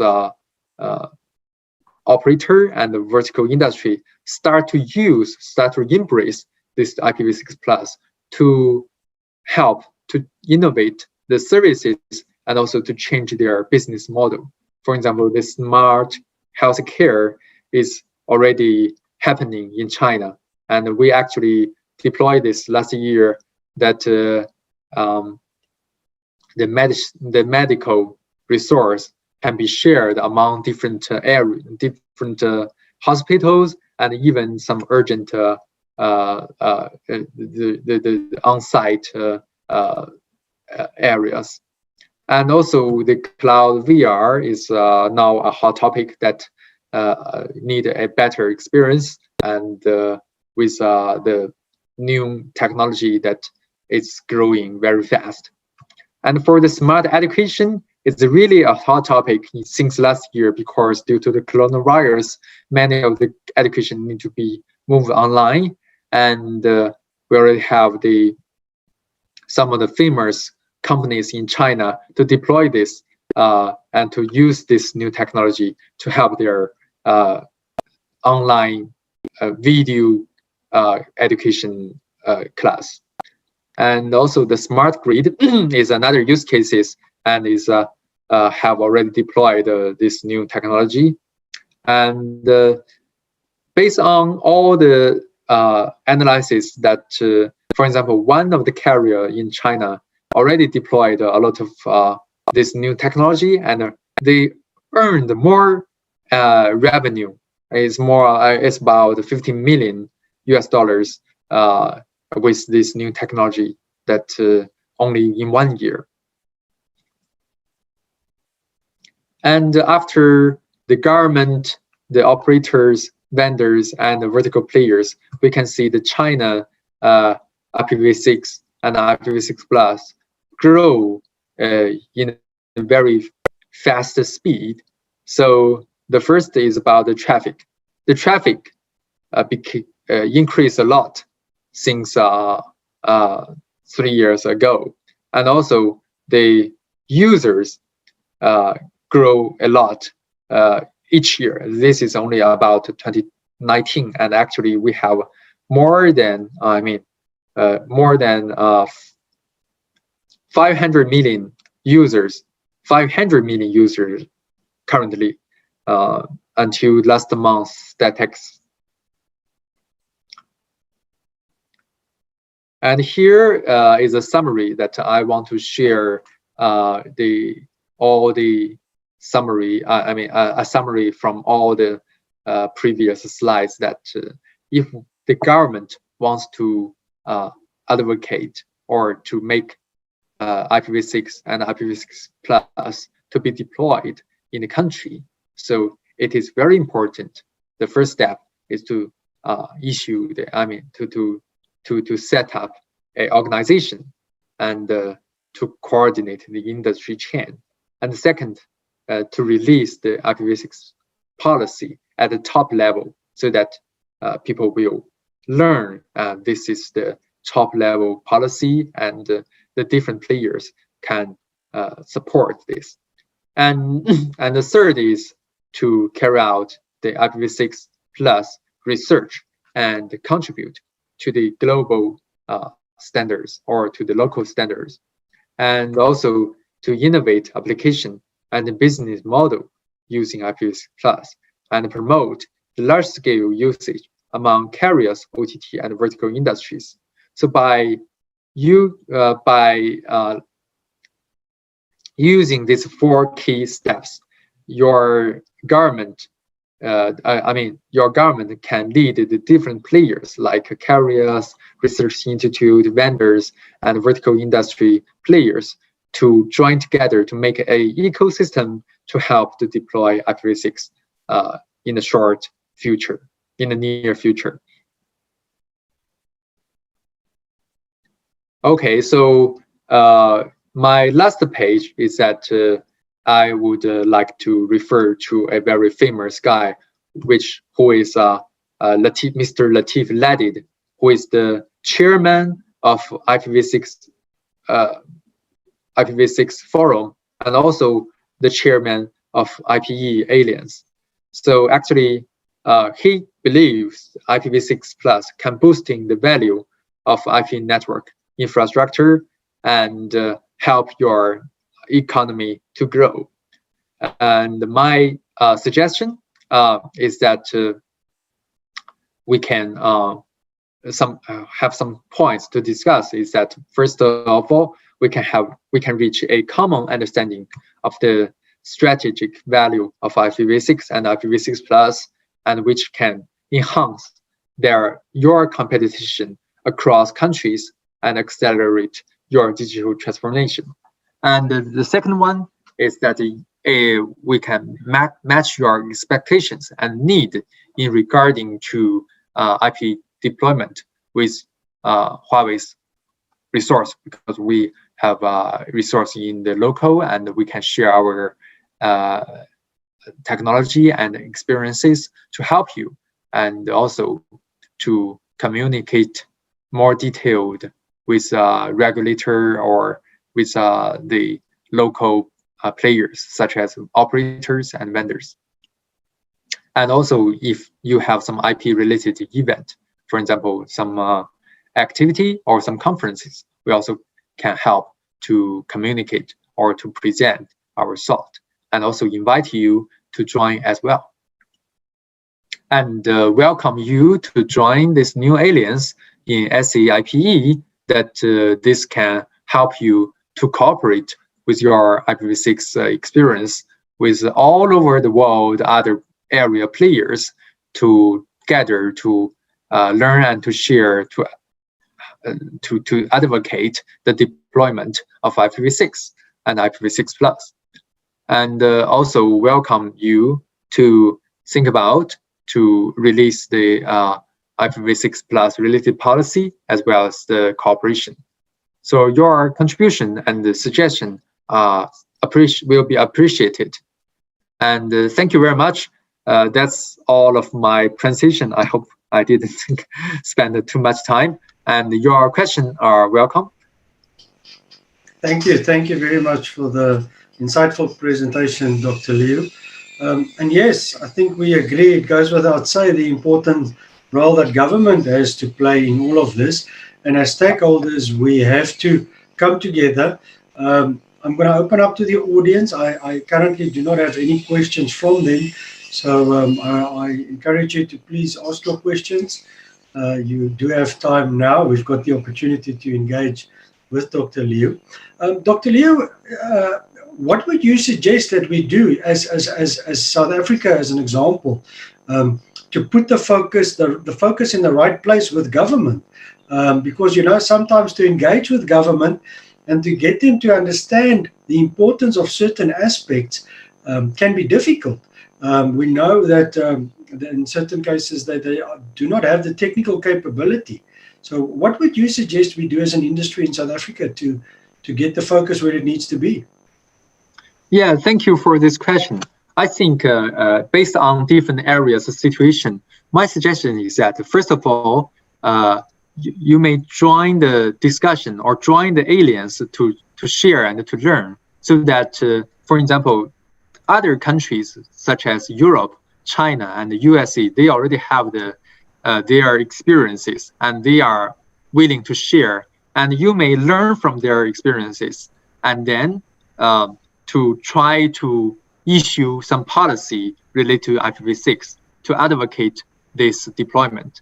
And after that, if we have the government have the top level policy, after that we can ask the other players like the operator and the vendor or the vertical industry players to also to join the alliance and to learn and to share, and actually in this case more about learning, and also to bring the new the advanced experiences and also the technology back to ourselves, to the Africa, and to make it useful to your deployment. So I think first is to open and to learn, and also the policy will be the key. And I've learned that some of the countries also have the IPv6 council or IPv6 task force, but some of the others don't have it because the lack of the expert. So I think if you have the, if you happen to have the related expert guy, for example, I know that for MTN, for some large operators, they have the guy to guide the deployment, and you can ask them to help to found this new organization to promote IPv6. But if unfortunately there is no such a person, and then I think you may ask the help from the other key players like Huawei. We can sort of support you to deliver the policy and also to deliver the solutions to make it possible to make your IPv6 deployment. Absolutely. I think that's the right way to do it. So for those that have not yet become part of the alliance, get involved. It's very encouraging what we've seen, what you've shared from countries like India and Brazil, and the progress that they've made, including the advances in China. So I would like to extend an invitation to the audience today and say, if you're not sure who to speak to, please get in contact with us. Huawei as a trusted advisor and partner is always available. And I'm sure our partnership with the Digital Council Africa gives us a platform that we can really leverage together to government to promote and then get the focus where it needs to be in terms of IPv6. So from our side, Doctor, thank you very much for your presentation. I think without further ado, let's get the rest of the session going. The next speaker, I'm proudly to say I've had the privilege to share some platforms with him in the past, and we've done some traveling into Africa to speak to stakeholders. But this was evidently before the lockdown. So it's a privilege for me to introduce to you today somebody that's much closer to home, that is very well known in the industry on the continent. Kabo Seopa, well known as KG. He is our Executive Products and Solution Sales, Southern Africa Network Marketing and Solution Sales. So KG has two sessions for us this afternoon. So we will do the first session and then allow opportunity for questions, and then we will move on to the second session. Welcome, KG. The floor is yours. Thank you very much. I feel honored with such a great introduction. I feel like I'm somebody else who is not me. Guys, my session is very simple. I'm gonna make it as interactive as possible. I'm such a person. I believe that I might not have all the answers to your questions, but at least I came well prepared and to answer most of your questions and to just engage. I saw the engagement before. I've been here since in the morning. I enjoyed it and I liked it. I believe that if we continue with that momentum, we're going somewhere. Indeed. Without any further ado, let me go into it. So I think mine is about talking about the innovation in the beginning and then talent development later on. So it's always a difficult topic to talk about innovation because what is considered innovation? In an IP world, it's something which we call IPv6 plus, and I'm going to be telling you what is IPv6 plus, what constitutes IPv6 plus, because all the speakers in a lot of cases they spoke about IPv6. So here I come with a phenomenon called IPv6 plus. Can it make a bread? Can I eat it? Or what can it do? That is the most important thing that I'm going to be discussing with you today. I don't think I'm going to take the whole time that they allocated, but believe you me, I'll make sure that whatever key message that I have for you, I'll leave you with it. I think I've already been introduced by my colleague Marius. That's me and my picture. But now the question is, what is an IPv6 plus technology? And IPv6 plus technology is when you take IPv6 and then you add artificial intelligence into it, which inculcate things like automation, IoT, and a lot of capacity on the network, it becomes IPv6 plus. And I'm going to be telling you much more about that. So my presentation is divided into three. I'm going to be talking about some digital transformation and their challenges. We're going to be saying then, how then does the IPv6 fix those challenges? Because we cannot just go on the rampage and talk about IPv6 without giving you why do we need it. So this gives us the platform to say, why do we need this IPv6? And then from there, we're going to talk about who did what, where. Some of the things some other colleagues they have done already in the market, so that you can have a warm, fuzzy feeling of what we're talking about. Without any further ado, let me go. So if you can have a look, IP is very slow, by the way. I got involved in IP along the way. I'm very old, but not that old. But what happens with IP is that it was born up around 1980s, around about 1981 at Stratford University, where the two professors just wanted to have a simple communication, a simple conversation. So what they did is that they used something called POP. So you've got, for those who studied computer science, they might know this. So you've got one terminal this side, another terminal this side. This guy sent the message, and then the message arrives at that side. So they created, these guys were aging, right? So, and then we know that these are tall buildings. So they didn't want to always go down the stairs and go up the stairs to communicate. So they created this, the cable, and then they put the RJ45 cable. In actual fact, during that particular time, just coaxial cable in actual fact, not even RJ45. RJ45 is very small. You know, those serialized interfaces, it was those kind of interfaces during that particular time. Heavy, heavy, heavy, heavy.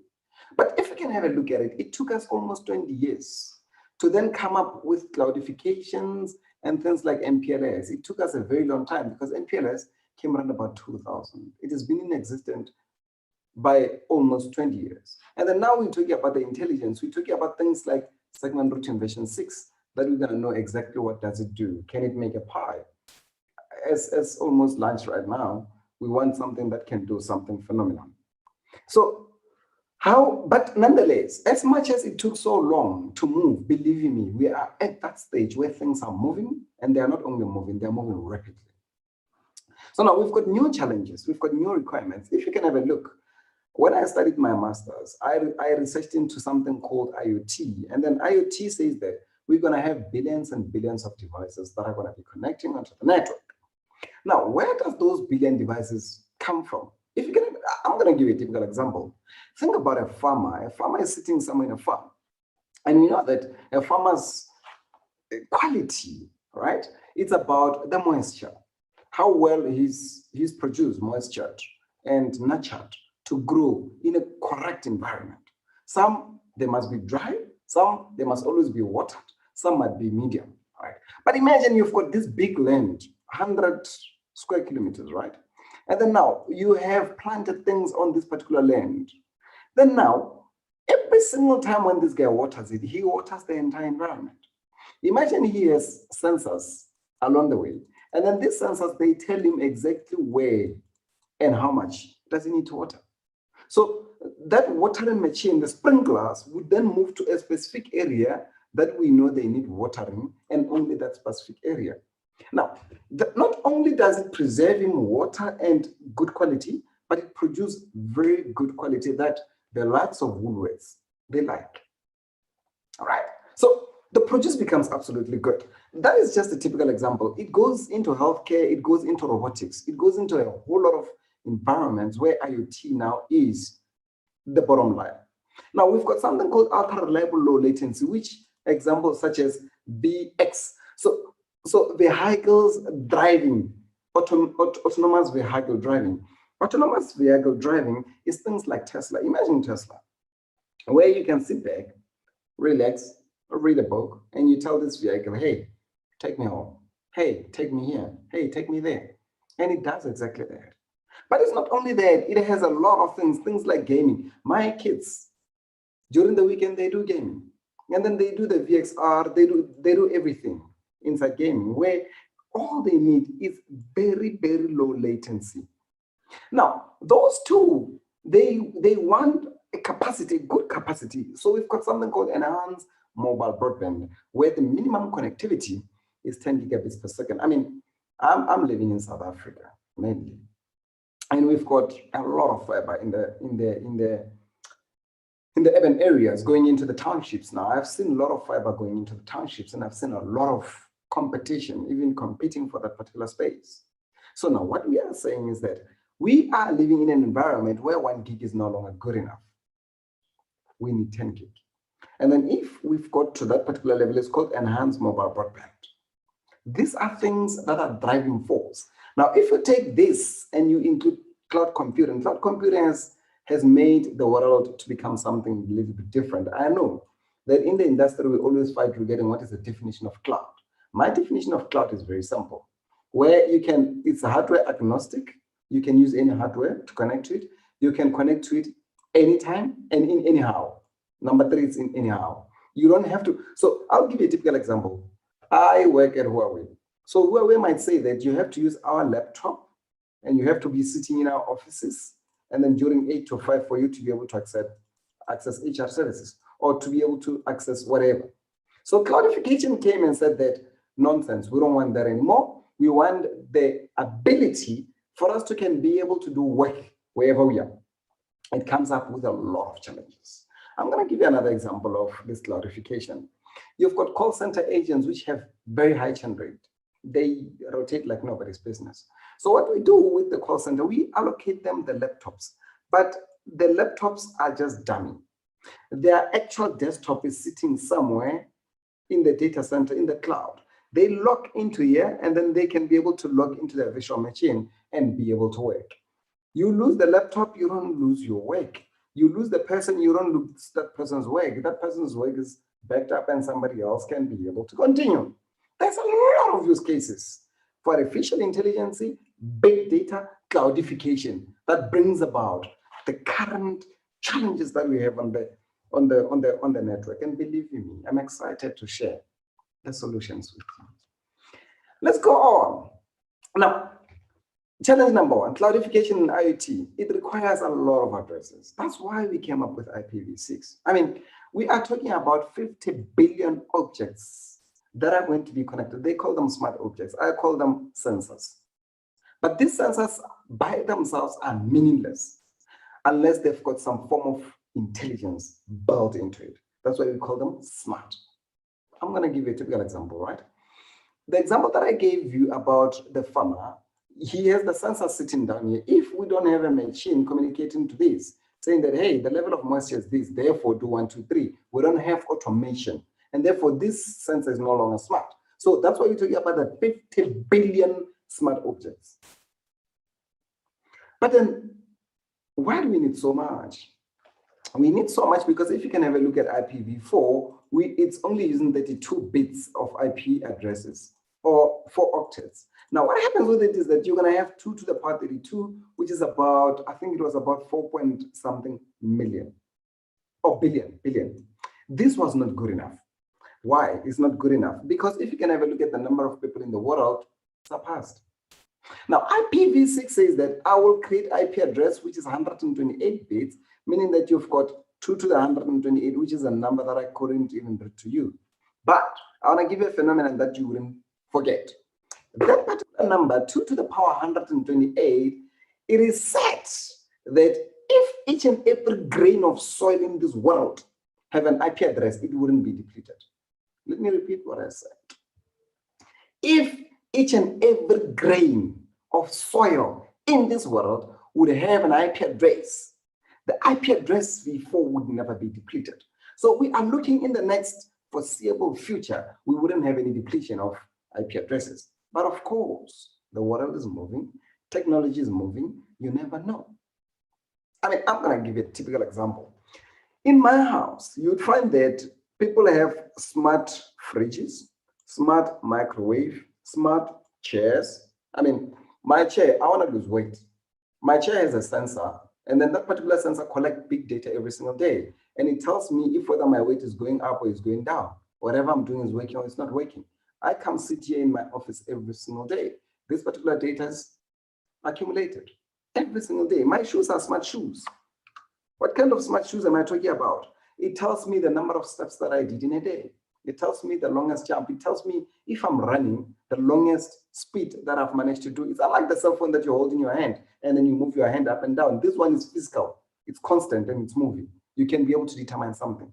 Imagine you're a child. You've got a child and you go into the mall.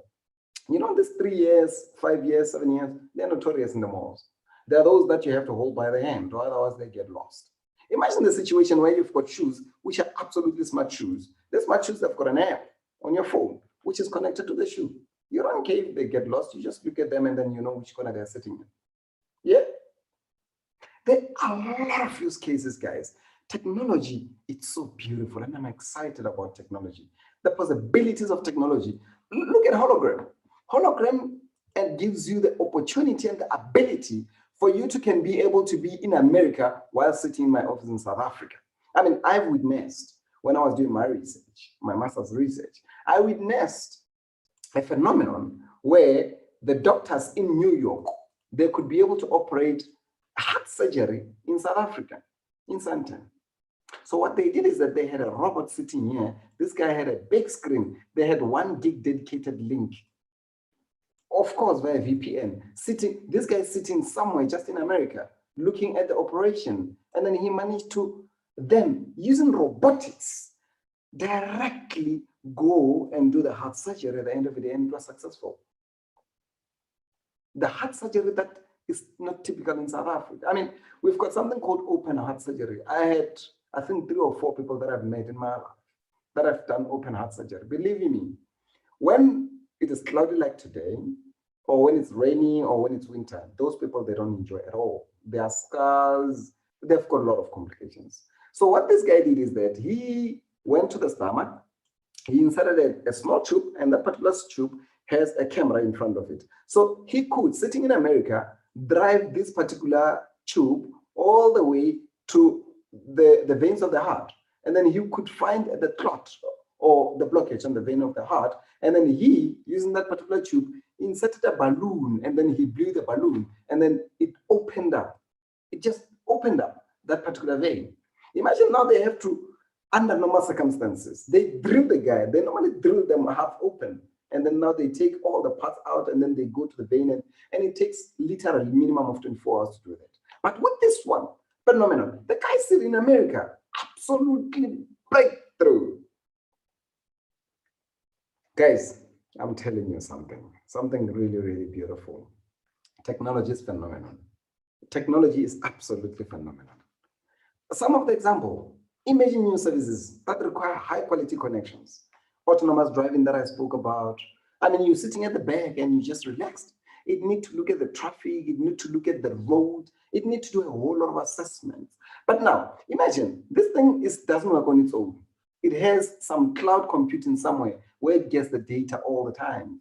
So the latency and the bandwidth need to be absolutely guaranteed. That's where we talk about something which is called slicing, for us to can be able to guarantee up to the T that the bandwidth is going to be 100%. We need things like NCE or intelligence, which is going to guarantee us the latency. Automation, I spoke about automation quite a lot. A whole lot of people are losing jobs to automation, right? Not intended, but it's a transformation that we need. In South Africa, we've got a Checkers or ShopRite group. They have started playing around and tossing around at the idea of having cashierless. So it means that 15,000 to 18,000 or even 100,000 of their cashiers might lose jobs, where people just goes into the shop and then they just buy and then they do self-service. I'm not sure if that's going to work where I live in the townships, but of course, it's an idea that has been explored. Look at, I went to Italy, I went to America, I went to China, and I went to some of these countries. You'll find some of these particular countries, they don't have the petrol attendant. In South Africa, we call them petrol attendant, where somebody is just sitting there to attend to your petrol and all you need. In a lot of cases, you've got a machine, you insert the money, then now the petrol the petrol box knows exactly how much you want to hoy. And then from there, once you do that, it allows you to then click which one do you want. You want a 50 ppm, you want a petrol 95, 93, and then you insert into your car and then you pour yourself. I mean, in South Africa, the petrol is quite expensive. It would even reduce the amount of money that we pay for the petrol. They are teaching where the kids are just sitting. I mean, I studied geology in my life. And believe me, I come from the rural areas, deep down rural areas in Limpopo, where there was no running water and there was no electricity at that particular time and there was no roads, nothing. I studied computer science in my life. And imagine, for the first time when I went to my computer science class, I didn't know what a keyboard is. I've never seen a computer in my life. I've just seen it somewhere in some pictures. I've never touched it, or even a monitor. But yet I studied computer science. Imagine if we had a situation where we can be able to transform ourselves in such a way that people will just be able to wear these goggles and they can be able to be in an auditorium.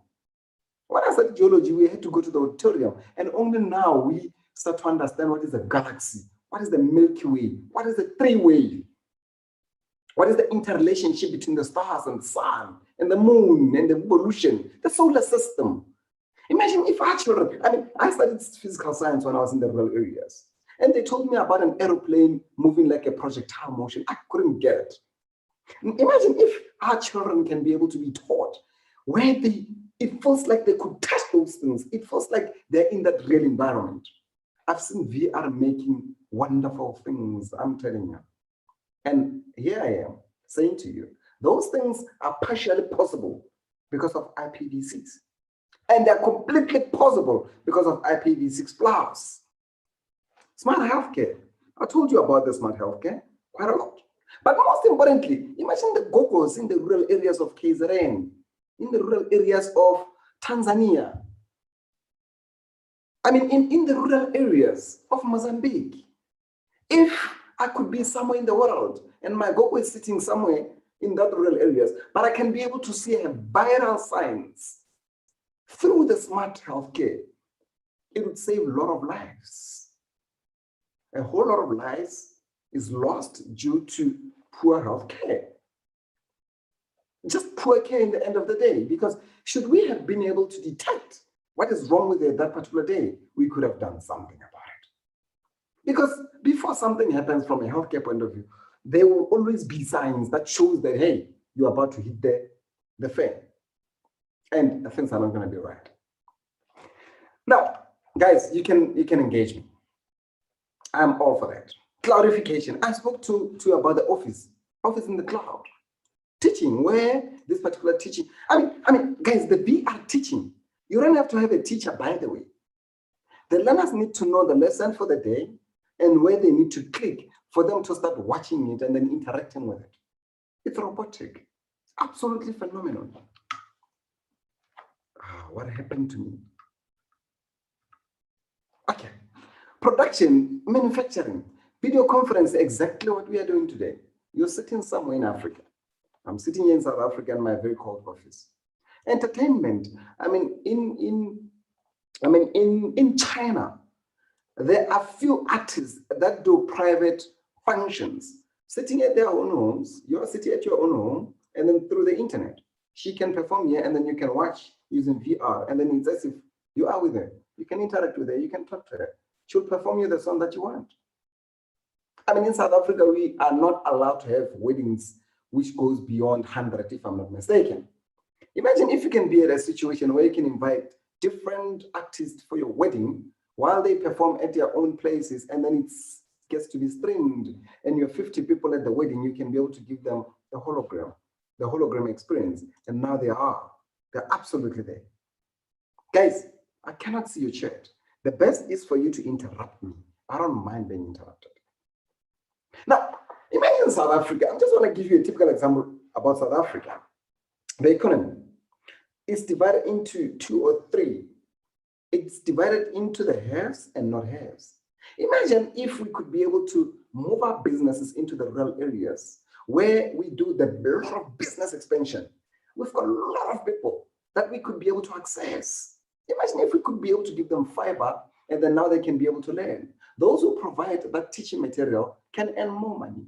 The economy increases. We can collect more taxes. Imagine those who provide the connectivity. I mean, the possibilities are endless. It's about having a network which is absolutely holistic. I'm going to give you a typical example with a holistic network. Let me check my time. I've got an hour. Oh, I'm going to give you a typical example with a holistic network. I'm enjoying this. An elastic network, it's a network which can expand or go down without any problems. So we've got a software called SAP, or let's assume that KG has an HR organization. This HR organization is contracted to many organizations. But from the 22nd to the 28th, we look at the leave days, we compute a whole lot of things, and then we pay people their salaries. So now, I need a bandwidth of around about 100 meg just from the 22 to the 28. This is called bandwidth on demand, and it's a cloudification service. So now, imagine I need resources such as the computing power, the networking power, and only for those number of days, 6 days. So what I can do is that I can have something called BOD calendar, where I tell them that, guys, I will pay you this amount only between 22 to 28.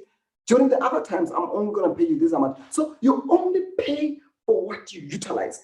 I've worked in a lot of data centers in Africa, where people dimension for the peak, but they will only use the peak once in a while. It means you lose money. But now here we're saying that you're only going to use for what you're only going to pay for what you utilize. At the end of the day, it's a return on investment immediately. No wastage, nothing, nada. Let's continue. Now, then how do we then, at the end of the day, build this intelligent IP network? It's the foundation for everything else. If we can have a look at beyond the wireless network, there are a lot of services that we have. Things like FWA, fixed wireless access, which can be able to give us a guaranteed speed and latency. There's a lot of services behind it. But let me tell you something, the IP network is the foundation, is the highway. You've got the data center, then you've got the services, you've got the people who need the services. I mean, YouTube is sitting somewhere in the data center. Even the cloud itself is sitting somewhere. There's no cloud that is in heaven. It's sitting somewhere in the data center. The IP networking is the foundation for our digital economy. Now, let's have a look at how do we build it. We've got something called three-tier architecture. And that particular three-tier architecture is composed of this. We want an architecture which is absolutely super capacitated. What does super capacitated mean? It means that you've got network that can be able to do 400 gig non-blocking end-to-end. It's super capacitated. I'm going to give you a typical example in South Africa. And actually, I've seen, is it Salsi? I've also seen Vodacom. So Telkom has come up with an idea. What they have done is that they've said those who are 40 meg fiber, they're going to increase it to 50 meg. Before you knew it, they went from 50 meg to 100 meg. But guess what? So they increase your speed without increasing your money. So you don't have to pay more, they just increase your speed. It's stickiness. It's reducing the churn rate. So now what happened is that I wanted to leave them, but I couldn't leave them because their speed now is phenomenal. And the amount that I pay is that one that I used to pay 40 meg for. What am I trying to say? When you look into the fiber network, you've got a host network here and a host network here. When you're running 10 gig on a fiber network, it's not different from when you're running 100 gig, and it's not different from when you're running 400 gig. All you need to do is to change the SFP this side and the SFP this side. Voila, you have upgraded your network. So the telcos have managed to upgrade their network to provide us with super capacity. And then now they provided their customers something called QoE. QoE is quality of experience. Now my network is no longer buffering. I can watch Beyond in America without buffering. I can watch Makazi in Benda without buffering. Very, very, very, very important for us to can be able to have that. The other one is intelligent connection. What does intelligent connection mean? Imagine today you are having 10 gig, but inside that 10 gig, you don't even know what's going on inside. But not only that, we cannot be able to identify the services, but we cannot be able to have any visibility. I always tell people a story. Imagine you've got a 21-year-old boy. 21 years old, they are always notorious, guys. This guy is one of those bunches that started drinking, smoking. They like ladies. They go out, you don't even know where they are. As a parent, you become troubled. Why are you troubled? Simply because you don't have visibility over what he does. So I've got a motto, and the motto says that you cannot see, you cannot control, and that you cannot control, you cannot manage, and that you cannot manage, you cannot improve. It's the same thing with the network. So you can't see what your network is doing day to day, or your child is doing day to day, because you don't see what they're doing. Let's assume that they're smoking. Then you cannot control their smoking or stop it. You can't control it. It's out of control because it's out of your visibility. And because it's out of there, you cannot even manage it. You cannot drive it. I mean, here's the management. My child is sitting somewhere in Limpopo and he is in the boarding school. And then now he starts smoking. Should I say him? I'll be able to manage it by moving him back closer to me. And then he goes to school in Pretoria, where I live. It's different. You can manage it. And then because I've managed it, now I'm improving it. He's going to quit smoking. Improvement. Voila. Same thing with the network. That you cannot see. You can't control. That you can't control. You can't manage. That you can't manage. You can't improve. It's as simple as that. It is as simple as that. All right. Now, those are some of the challenges that we have. But now, how do we fend off against those challenges? How do we make sure that we fend off against the challenges? Guys, if you've got any question, please, man, by all means. I don't like it when people are so quiet. Maybe let me poke people and start asking them questions, because these guys are too quiet, man. Victor, Sobra, do you have any questions, sir? I mean, it cannot be such a quiet house like this. Victor, please tell me who you are, what's your understanding, and what are the challenges that you have with IPv6? We can't just have a quiet house. Victor, I think Victor is muted. David Murenzu, I think you're from Zim, right? Or maybe Venda. David Murenzi, please talk to me. It can't be such a quiet house. It's not a lecture. KG, sorry, yes, sir. Remember, the audience can only interact with us through the Q&A and the chat boxes. It's a closed training session. This. Okay. Let me continue. Okay. Oh, they're chatting to me to say no challenges. Guys, apologies. I'm not used to that. I'm not used to close. I'm used to where people interact, but it's okay. I'll get used to it. So now let's move on. Now, we came up with something called ETSI, which is a body that my colleagues have spoken about, came up with something called IPv6 so that we can be able to enable what we've been talking about. And for that particular matter, this is what I told you about regarding the IPv6, which has 340 trillions of IP addresses. Every grain of the soil can have an IP address. Then now, they took IPv6, they added SRv6, IFET, and etc. And then now they came up with artificial intelligence, and that has built IPv6+. So IPv6+ is when you take this automation and then you put artificial intelligence, then now we've got IPv6+.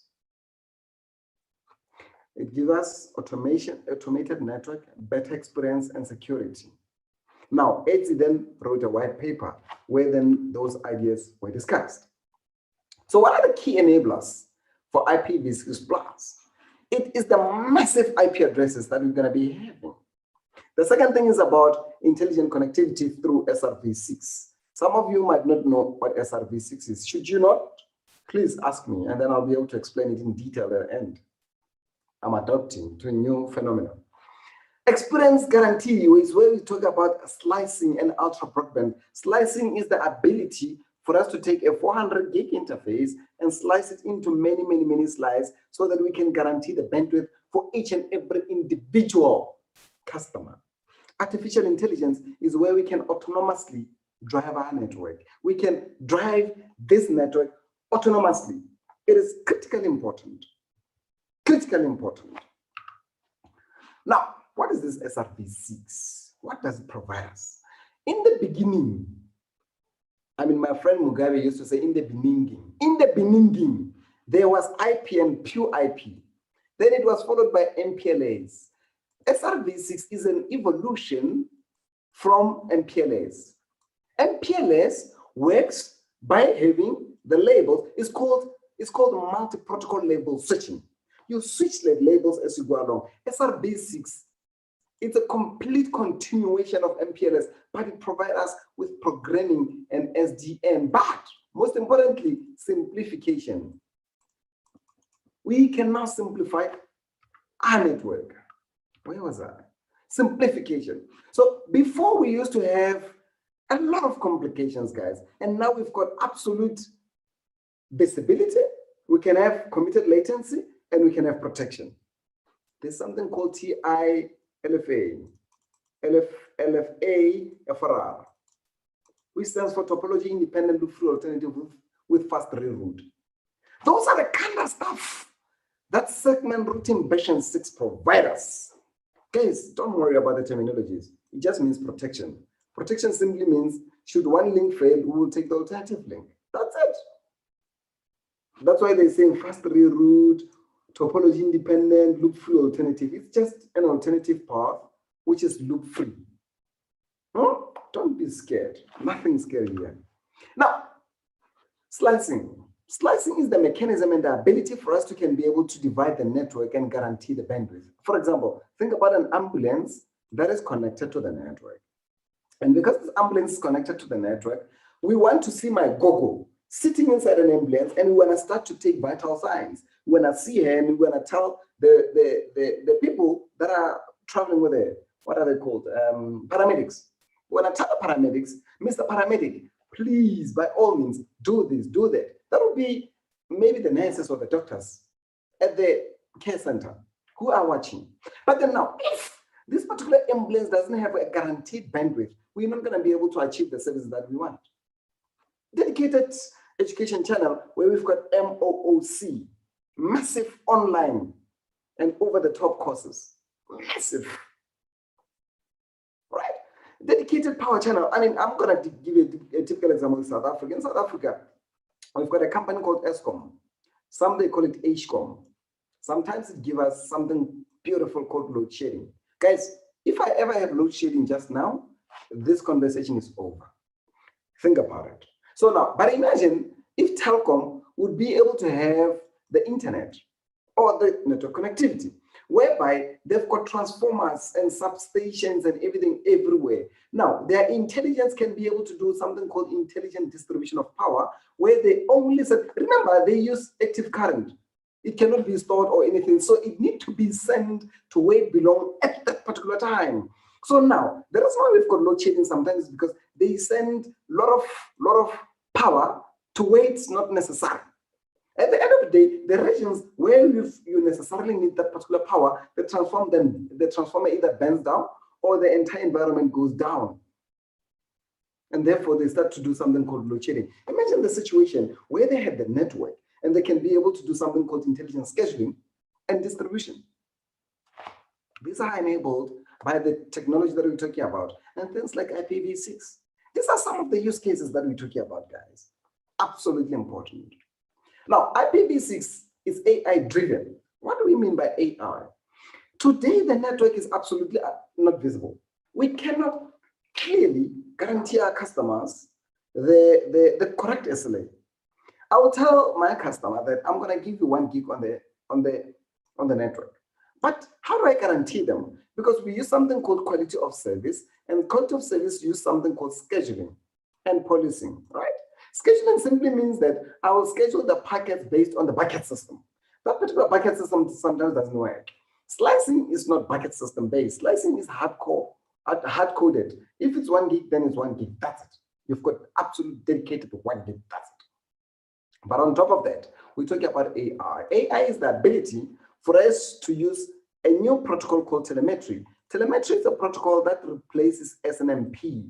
And this telemetry, it can be able to collect the information in sub-seconds. Now, it takes them into something called an analyzer. An analyzer is connected to something called OTIN, artificial intelligent machine learning, right? So the machine learning will give us the intelligence, and that particular intelligence is going to provide us with the ability for us to can then be able to produce the automation, and that particular automation can be able to go to the controller, and the controller can be able to go and control the network at the end of the day. This is automation, where we can be able to utilize artificial intelligence to self-drive the network. The network can drive itself. At Huawei, we've got something called intent-driven network, IDN. An intent-driven network is the ability for us to can be able to have our own intention, and those intentions convert into intelligence and automation. Now, what is IFIT? IFIT is the ability for us to can be able to predict the network's failure before it fails. I mean, today, the network is in such a way that things happen, and after those things have happened, and only then later, then we start to say, what happened? Or how can we resolve it? During that particular time, the customers are disturbed. They've been inconvenienced. But imagine the situation where we could be able to predict this particular network. How do we do that? Somebody might ask in this group. We do that using two most important things. We use something called a shim packet. A shim packet is a packet that carries two most important information. The first information, hop by hop. So the first information that we carry is the latency through RTT, round trip time. The second one is packet loss percentage. It's called PLR, the packet loss rate. The PLR and the RTT give us the ability to can tell if that particular path is good enough or not. It can be able to tell us if the interface is good enough or not. And with that, we can be able to predict the network before it happens. Absolutely. What does it give us? It gives us higher reliability. It gives us proper SLA, which can be measured. But it also gives us an SLA that we can be able to guarantee for our customers. IP Plus is phenomenal. But now let's move on. Oh, I'm doing quite quick. Let's go to the industrial practice. My colleagues have spoken quite a lot about this open standard organization that have done a fantastic work. Like IANA is going to be responsible for distributing IPv6 IP addresses. ETSI is about standardization. ITU is about long-term vision and research. IETF, you guys know this very, very well, where they produce a lot of RFC standards. And then you've got EANTC. EANTC is responsible for compatibility tests. So you've got IPv6, SRv6, which is led mainly by Huawei and Cisco. And then out of that, then on all other service providers or all other vendors, what happens is that when these guys go and implement their own softwares on their own hardware, EANTC would be responsible to test interoperability between those guys to say, SRv6, can it be continuous? So the benefit to the telcos is that can they run multi-vendor environment? Because we know in a lot of cases, we don't exist alone. We exist with others. My team has spoken about this development. It's an ecosystem, industry chain, where we've got carriers and OTT at the top. A lot of them have done that. Like MTN have done it, Vodacom have done, they have went into IPv6. Probably. But a lot of them are in China. Why in China? Because in China, I think we've got 1.4 billion people right now. And then imagine IP addresses being 4 billion. And then now we've got 1.4 billion people in China. It necessitates them at the end of the day just to have it. The cell phone penetration at China is also high.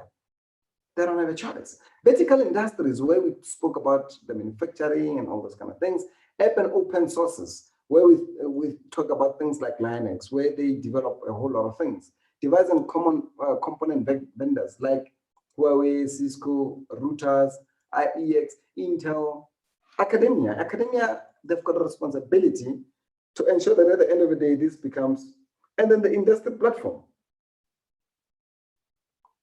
So this is the complete ecosystem. Guys, IPv6 Plus, it's a monster. It's a monster that needs the entire industry, but we are here to tell you that the industry has been turning, the wheel has been turning, and at the end of the day, it's turning in the right direction. And here now we are, we've got IPv6 Plus.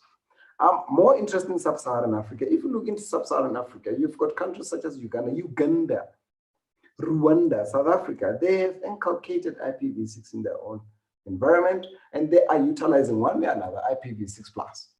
The likes of Mozambique, Mauritius, Botswana, they are using that. I don't want to go too far. I want to go closer to home, sub-Saharan Africa.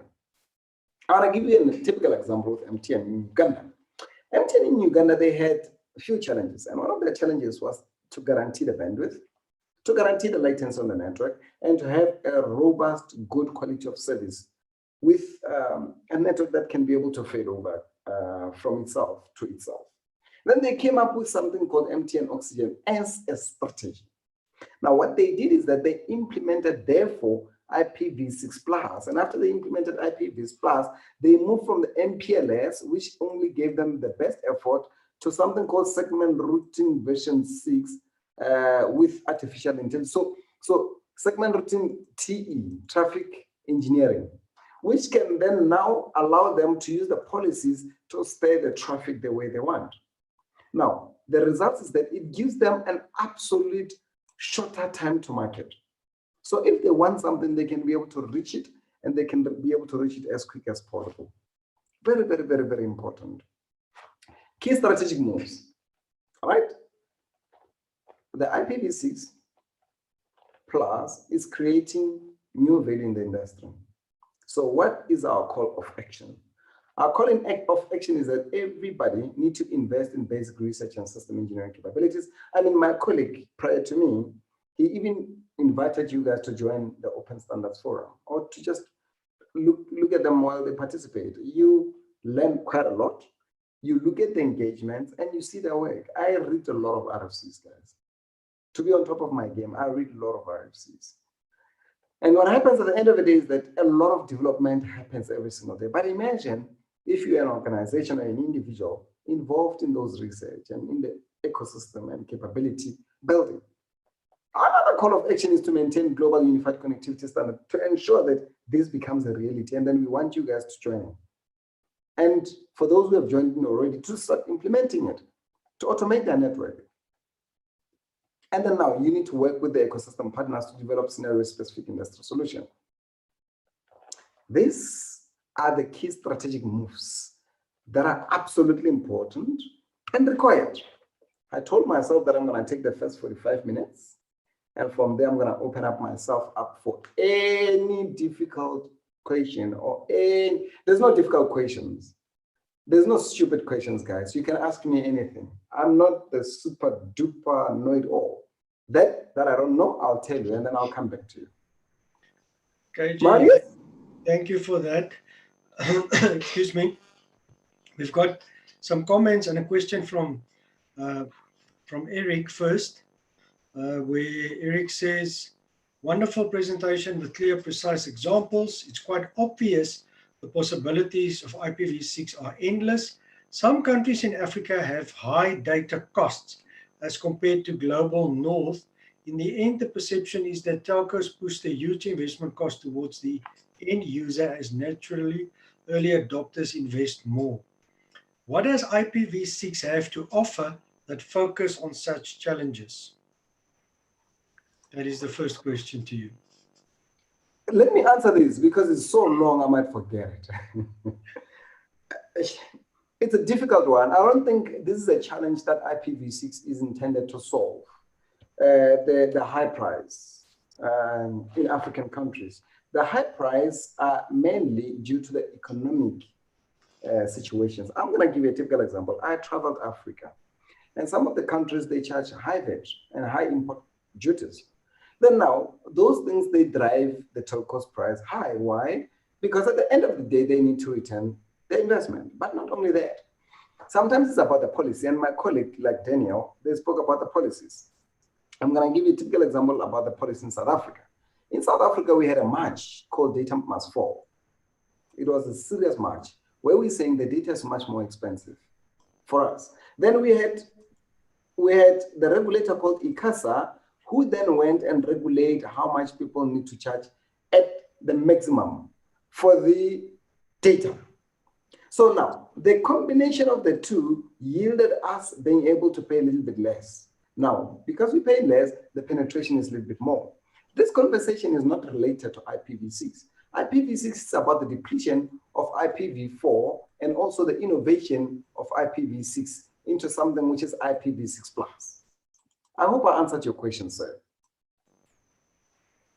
Thank you for that one, KG. The next we have from Aya Glova, I hope I pronounced that correctly. Enjoying this presentation as well, commendable effort, Mr. Khabu, and your passion about IPv6 Plus is contagious. My question to you is on some of the areas you highlighted in the slide talking to Challenge 2. For startup entrepreneurs, SMMEs, who are starting their journey of discovering automotive Ethernet, industrial automation, VR education, and gaming as well, what would you advise they look into as a starting point, or an approach that won't overwhelm them, but instead generate interest or encourage them to explore these opportunities? Wow, what a question. That question, guys, it's not, I don't think it's a technological question, it's an entrepreneurial question. And I just happen to be an entrepreneur deep inside my heart. And I want to tell you something. I've been reading quite a lot of innovation studies and things that other people have done in the country. But believe me, so you've got a range, and in that particular range, we've got somebody who solves, I mean, entrepreneurship and innovation is about fixing problems or solving problems. You can either solve something that has never been solved before, or innovate the one that is already having a solution, but you make it a little bit better. I mean, I'm going to give you a typical example of Facebook.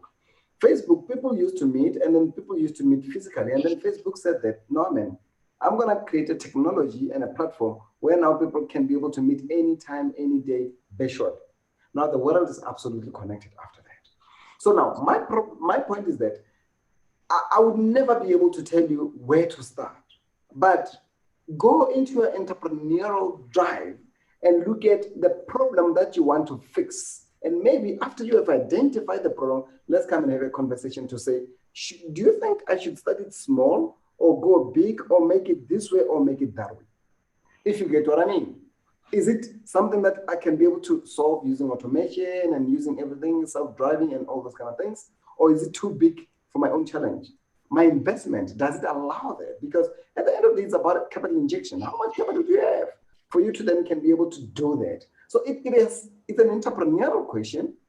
It has everything. What does IPv6 role? IPv6 plus role. IPv6 plus role is an enabler such that you can be able to innovate.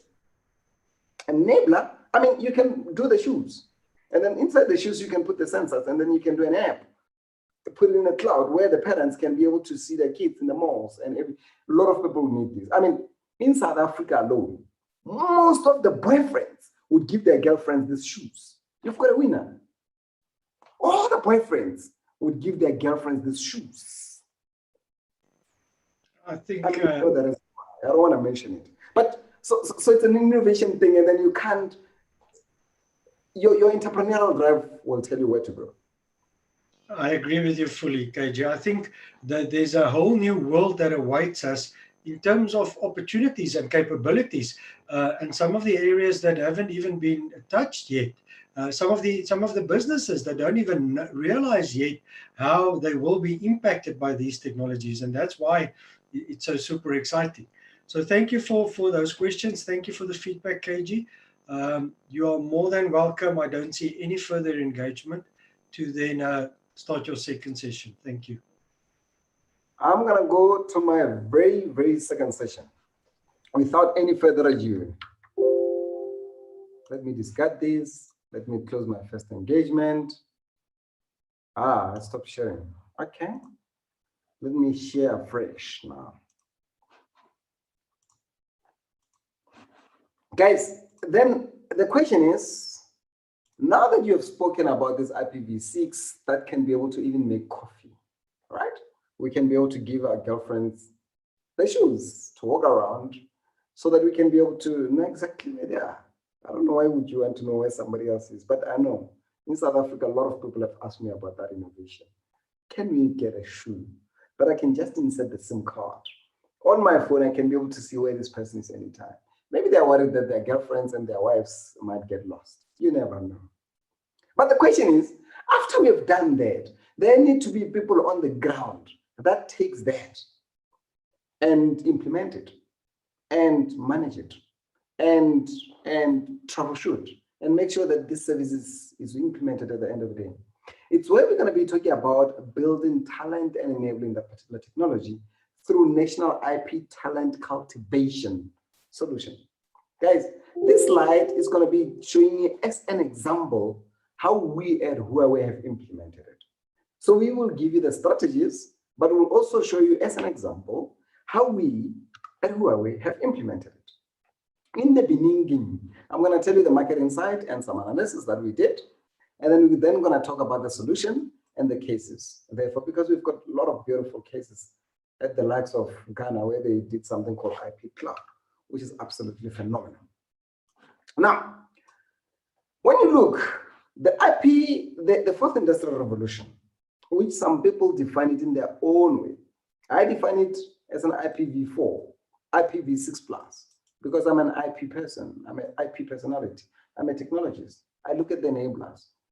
It's gonna need a lot of things. I spoke about the power grid transformation. I spoke about the information age and the intelligence, where we've got an AI, right?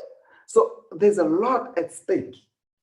And IPv6 will be able to enable that particular industry to thrive.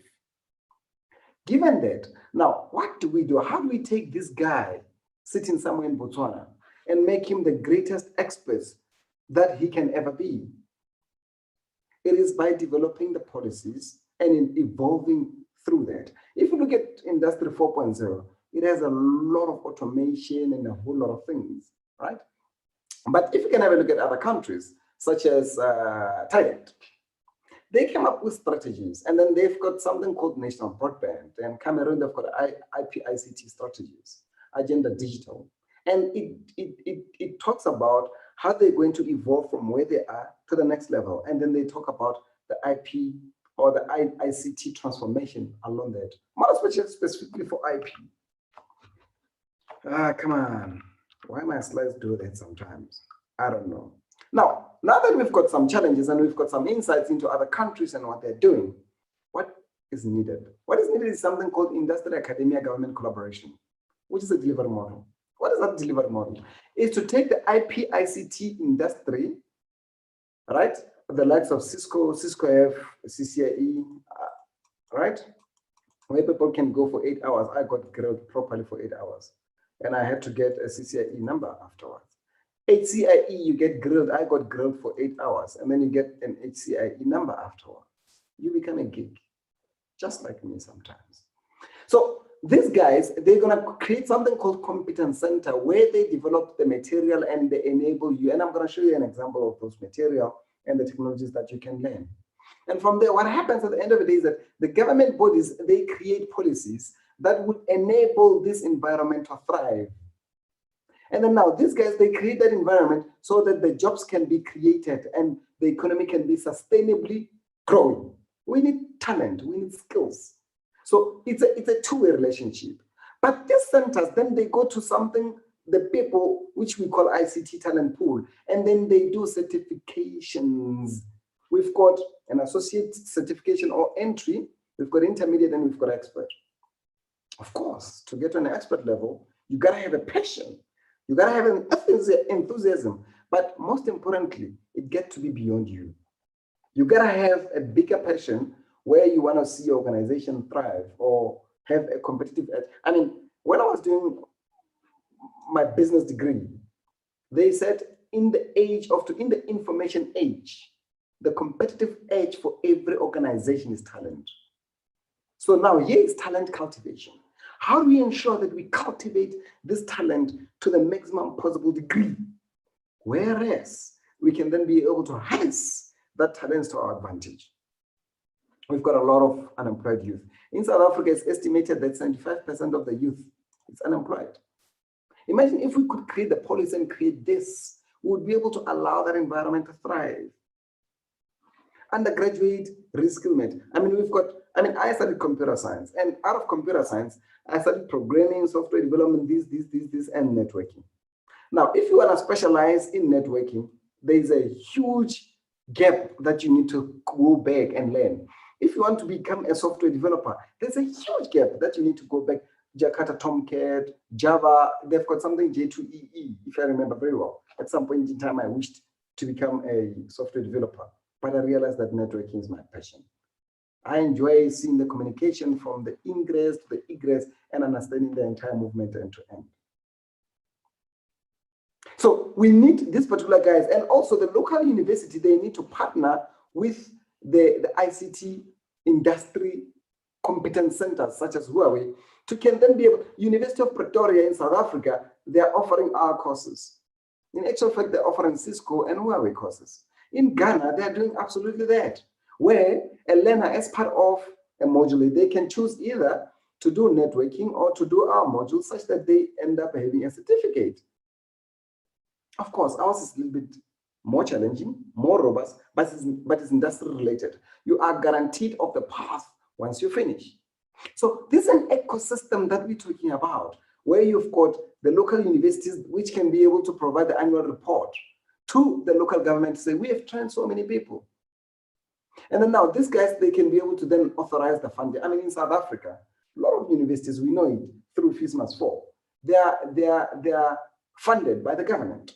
But then it is good if we know that we are teaching them the latest and the greatest. And we have a responsibility to ensure absolutely that.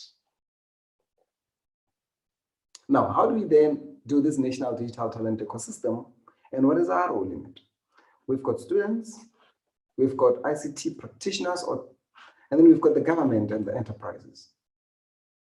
So in the beginning, we're going to have this talent development strategy consulting and competence consulting, where we then develop what is needed to be done.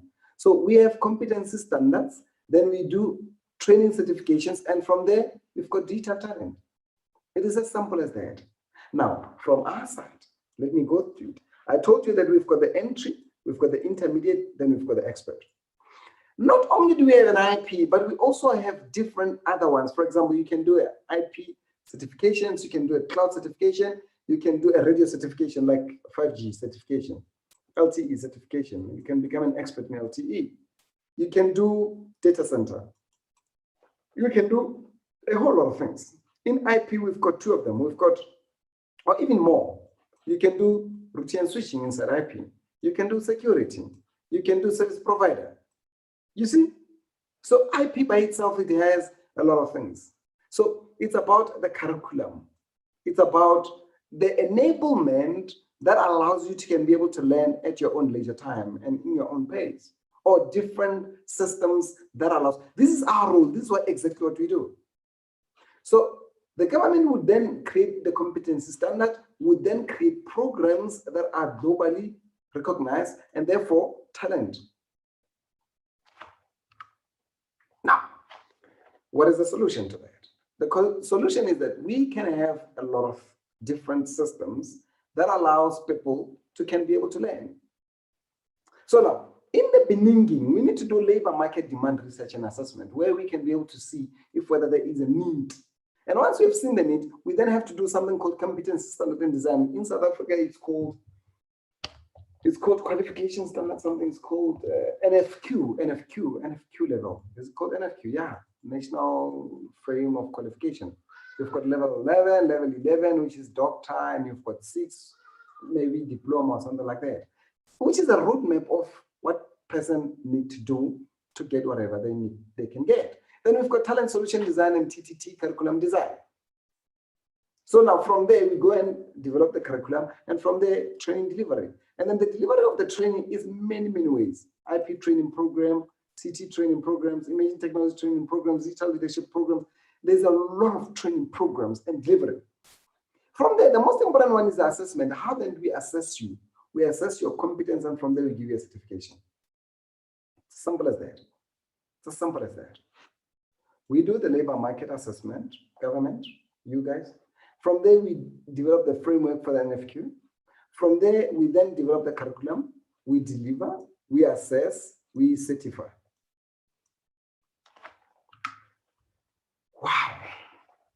IP training services.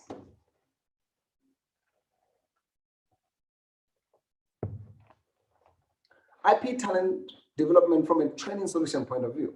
So now we've got different methods that we can do that. We've got massive online content videos where you can just be able to do the pre-learning. I prefer people to do pre-learning by themselves. It's sitting in the cloud and it's available all the time.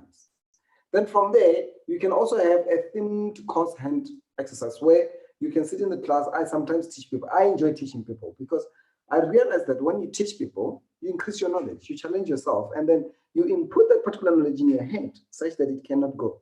There are things I will never forget until I die, simply because I teach every single year. And I fight for myself to get teaching. I'm not hired to teach. Even if, I do this teaching on Saturdays and Sundays just to make sure that my knowledge is there. And I do it. Very, very important. But we do it in the class and where people can interact and you can show them how to do things and they can touch the routers, the switches, the boxes, the firewalls, all different things. And then there's case studies. Case studies is where the learners themselves, maybe they do MOOC, then they go to the class, and from there they group themselves and start to do case study. You normally do the case study normally when you study HCIE, because HCIE is difficult. You need a partner. It took me 3 years to get CCIE in the beginning. You need a partner that can go with you and then travel the route. It's not easy. I don't want to come here and then lie to you that it's very easy. It's not easy. You'll have to invest a lot of time.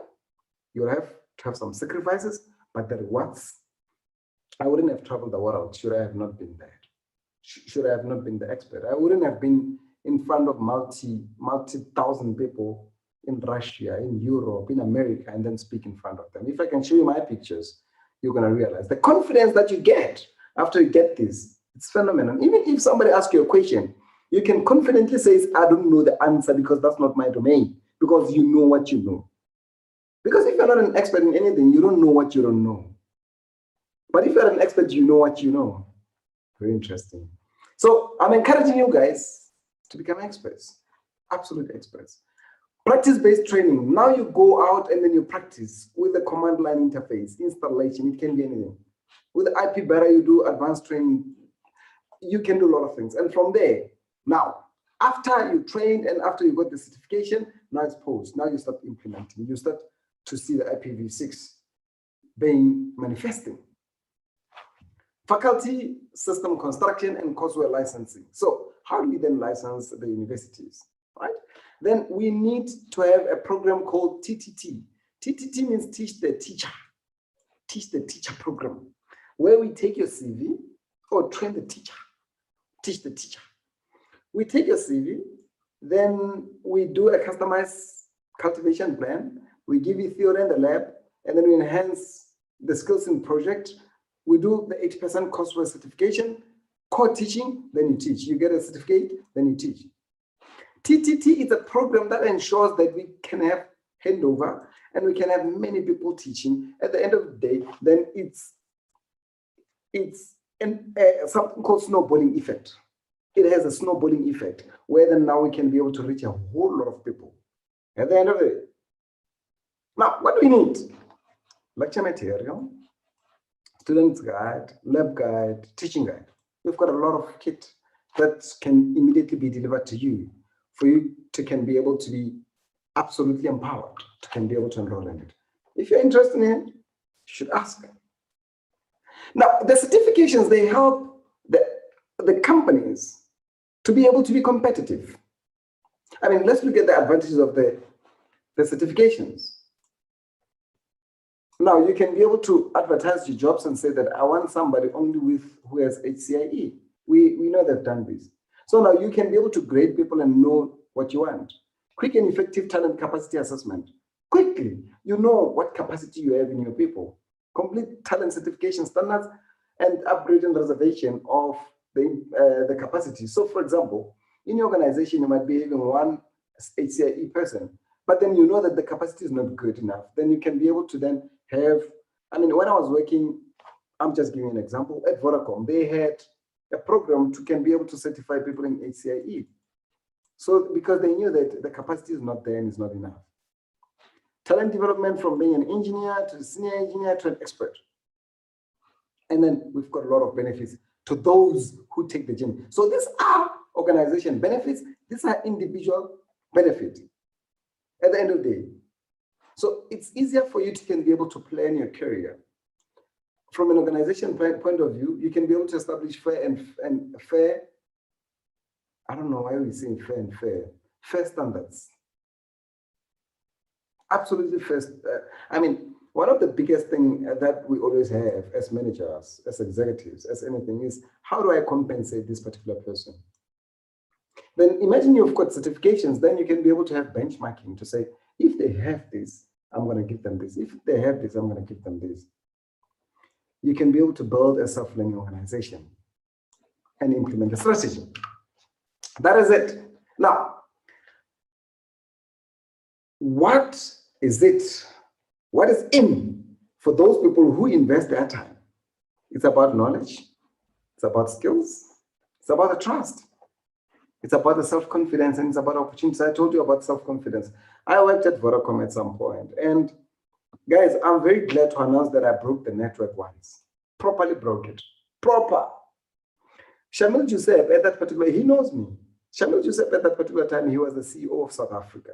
It's called MD. And he was based in Cape Town. Now, I had a boss. During that particular time, they called him managing executive, ME. His name used to be called Johan Pretorius. A very short guy like me. Now, I broke the firewall. And this is how I broke the firewall, right? We were responsible for the security. We sent the email out to say that we are seeing these rules on our firewall. We want to clean it up. If you know this particular IP addresses, please alert us that it's your IP addresses. We will leave them alone. But if you don't, we're going to remove these policies from our database or from being allowed in our firewall or into our network to traverse our network. We did that for a month. We even extended by 2 weeks. People never came. Some people came, and then we were satisfied that we knew the people that we knew, and we didn't know who we didn't know. And then we implemented the firewall solution in the middle of the night. You guys know that very well, that we work in the middle of the night. So come 12 o'clock, I worked until around about 6, 7 o'clock. And then at Vodacom, during that particular time, they used to give us 2 SIM cards. One is for you, and the other one is for your wife. I never knew why they gave my wife a SIM card until that day. So now what would happen is that I would then implement the change, and I would go to sleep, and I would be guaranteed that I've removed the IP addresses, which we call them risky IP addresses. I switched off my cell phone because I was just tired. Imagine you've worked from 8 a.m., 5 p.m., you don't go home, you do the plan, and at 12 p.m., then you implement. You're tired.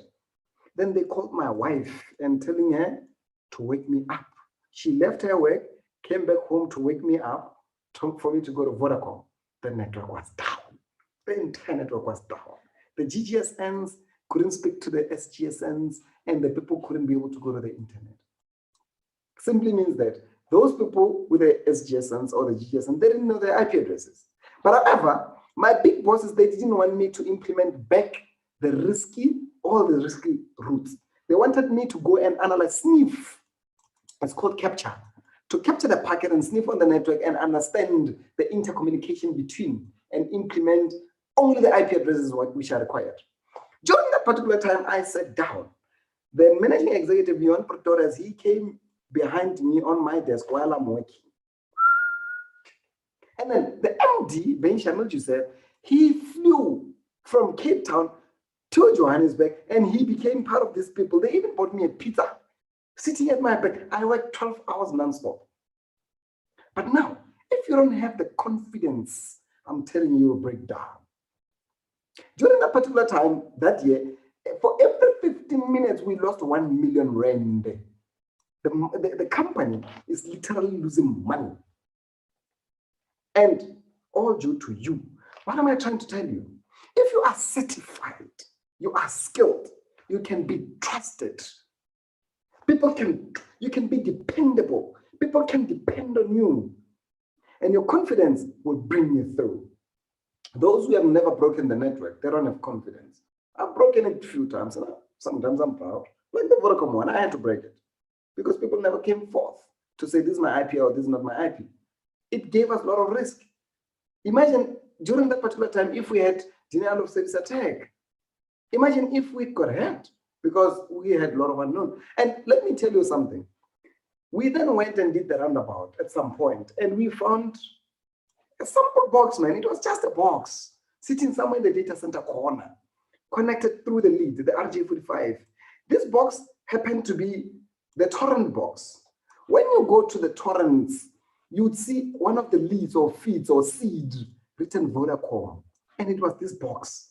This box was the highest risk you can be able to find in the world, because I mean, the torrents, they create and they manipulate the sockets, and then you can be able to, if you're a hacker, go into that box. We call it a jump box. You can be able to jump into that box and then do a lot of things. We solved a lot of things, but we also created problems where we killed the network for an interim time. What am I trying to say? Guys, you must certify, you must have confidence, and people will trust you. You're going to be dependable. But nonetheless, as a policymaker or as somebody who enabled this environment, we must encourage people to do that. Now, when you look into all the certifications, IP is the basic for all technical. I mean, let's talk about big data. Big data doesn't exist without IP. On its own, it doesn't exist. Artificial intelligence, they will tell you that this box needs to communicate, this box, and this is how they need to communicate. Artificial intelligence can be a cherry on top, but behind it, IoT, those sensors, they need to have IP addresses. And those IP addresses, they need to have a communication mechanism, whatever you can think about. IP is the base. I mean, 5G sites, they are IP based. SDN is IP, it's about IP. It's about IP. So IP becomes the center. So we inculcate IP in the associate, the medium, and the expert level, wherever we go. Let's look into the curriculum that we have. You see, when you look into this particular curriculum here, we give you the basic stuff. We start to increase and we increase the intensity. Here's an expert level where we're going to intensify it. Let me give you a typical example of intensification of this. Let's talk about the routing protocols, and let's take an OSPF as an example. You're going to be able to understand end-to-end where two routers, how they establish the relationship and how they maintain the relationship, and how they tear down the relationship. You're going to understand everything end to end. Not only understand theoretical and be able to implement it. From there, you're going to have a written, which is theory. You're going to have a lab, which is 8 hours. And then you're going to have an interview. This interview is to ensure that you're passed without copying, because we know sometimes these labs, they get leaked. Some people go to the lab with the cameras without us seeing, and they start to share with their friends. We interview you to ensure that your certificate is indeed a certificate for you. All right. When you look into the global local deliveries, we have one in South Africa.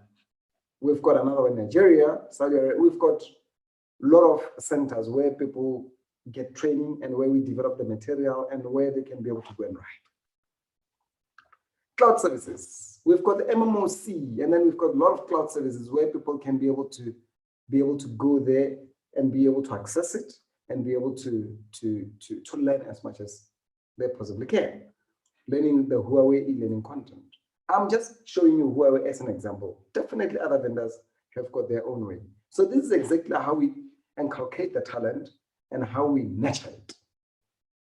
We've got e-learnings, we've got assessments, we've got reports, we've got the e-lab, they're all there. Absolutely all there. Here's an example of an online training procedure where this guy, we can see him is sitting online and being taught using HiCLC. Now, should he have a question or anything like that, the proctor would be there and be able to assist him. We've got Academy Online where you can be able to then have the topology and be able to access it and be able to do a whole lot of things. And then we've got something called HiCLC. It's absolutely free. You can be able to go there and register and get the MOOC, the massive online content, which is a videos. And these particular videos, they'll give you a training. For example, look at this one, HCIA on the access network. It's the entire course where somebody teaches you.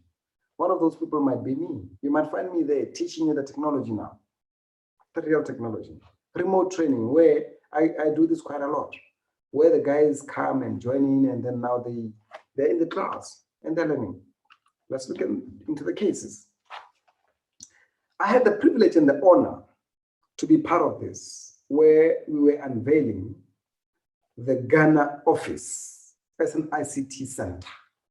The people in Ghana, in actual fact, the president of Ghana visited China. And then while he was there, he requested that he needs his people to be trained and he needs to be #1 in Africa when it comes to talent. And he needs to move his economy using the internet. And then he partnered with Huawei, and then Huawei developed a training center in Ghana.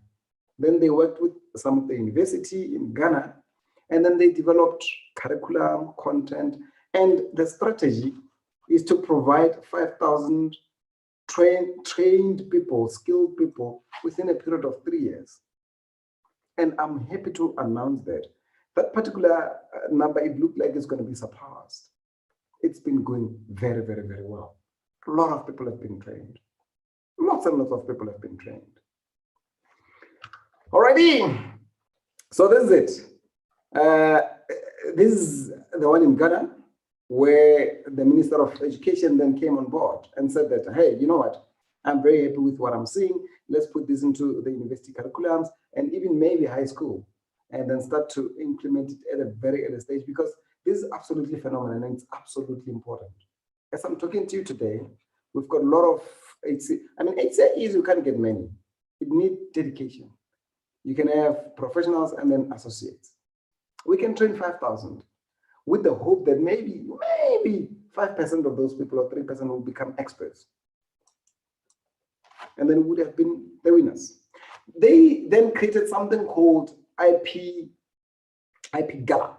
IP Gala is the ability for the guys. I think I attended this particular meeting. It's an online meeting where a whole lot of people participated, 6,300 across Africa, where there was online sessions about IPv6. It was a forum and all those kind of beautiful things. You could be able to engage with people and all those things.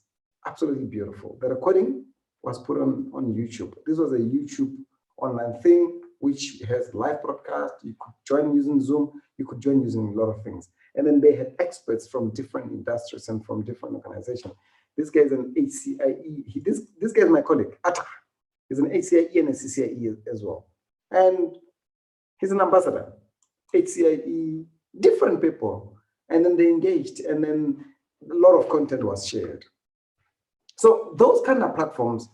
Then we had another one called Rethink IP for Digital Economy, where people get to be awarded for what they have achieved, for those who have done well, and for those who have done semi-well, where you can be able to award them, and then they can tell other people and encourage them, how did they do? It is important to encourage people so that they can get motivated. I mean, if I was not certified, and then I was sitting there as part of the audience, and then I see somebody now sharing the stage going to collect something very good, or his name just being put on the board, I'd feel jealous, and I would put a lot of effort, and then I would do something about it. Deputy Minister of Communications, delivering. This is absolutely phenomenal, guys. Absolutely phenomenal. So what is our suggestion in conclusion? Our suggestion is that we've got National IP Talent Cultivation Solution, which inculcate the universities and the training providers, the government that create the environment, the policies, and also the budget at some point, and the enterprises that need to buy into it and ensure that their employees are released to then increase their knowledge and also adopt this IPv6 plus and all these new technologies so that we can be able to improve. I mean, our economy grows through the enterprises and the government and the university involvement. And that is it. If there are any questions, guys, I'm open to anything. Marius. Thank you, KG. That was a great session. Yes, we've got from Moretlo, says, I would like us to also focus on digital health. What can Huawei do to help us build the skills and a center of excellence in this field? We want to build these systems ourselves. It's a very interesting question. So how does Huawei help you with that? We will be able to provide you the equipment that will enable you to be able to provide digital health solutions. Let me give you a typical example. We will build smart sensors for IoT, and we'll build a network, and you take the sensor and then you take it and then you start to program it and tell it exactly what to do and how to do it.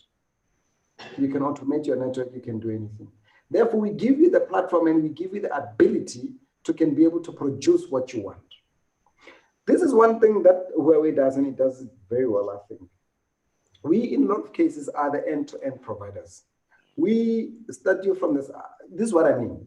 When you look into the IP ecosystem, we are wireless provider, then we become IP provider, then we become optical provider, and then we become a data center provider. And because we own the entire ecosystem, when we provide a solution to you, we will be able to hold your hand because we know what happens. Not a lot of organizations are capable like we do from end to end. I hope I answered your question. Absolutely, KG. I agree with you. And I concur. I think the important thing is that we open up a platform where we can engage and debate and ask the right questions and come alongside. Huawei, again, as a trusted advisor, is always more than willing to engage. For those of you that would like to take the discussions further, you're more than welcome to send emails to either the DCA or ourselves. We are available on various platforms, on LinkedIn, etc. And again, I want to thank all of you for making time available today to participate in this event. I know it's been a lot. It's a big chunk of information to absorb. But I also want to say thank you to our global speakers today that made it possible. And then finally, I would like to extend my thanks to the Digital Council Africa for allowing us to become a partner with them and to share on this platform. So without further ado, I am then going to close the session for today. Juanita, unfortunately, has another engagement, so she could not be with us, but to reach out to SIPO, to the rest of the team that made all of this possible, all of the people behind the scenes taking care of the logistics and the IT, we thank you very much for this day.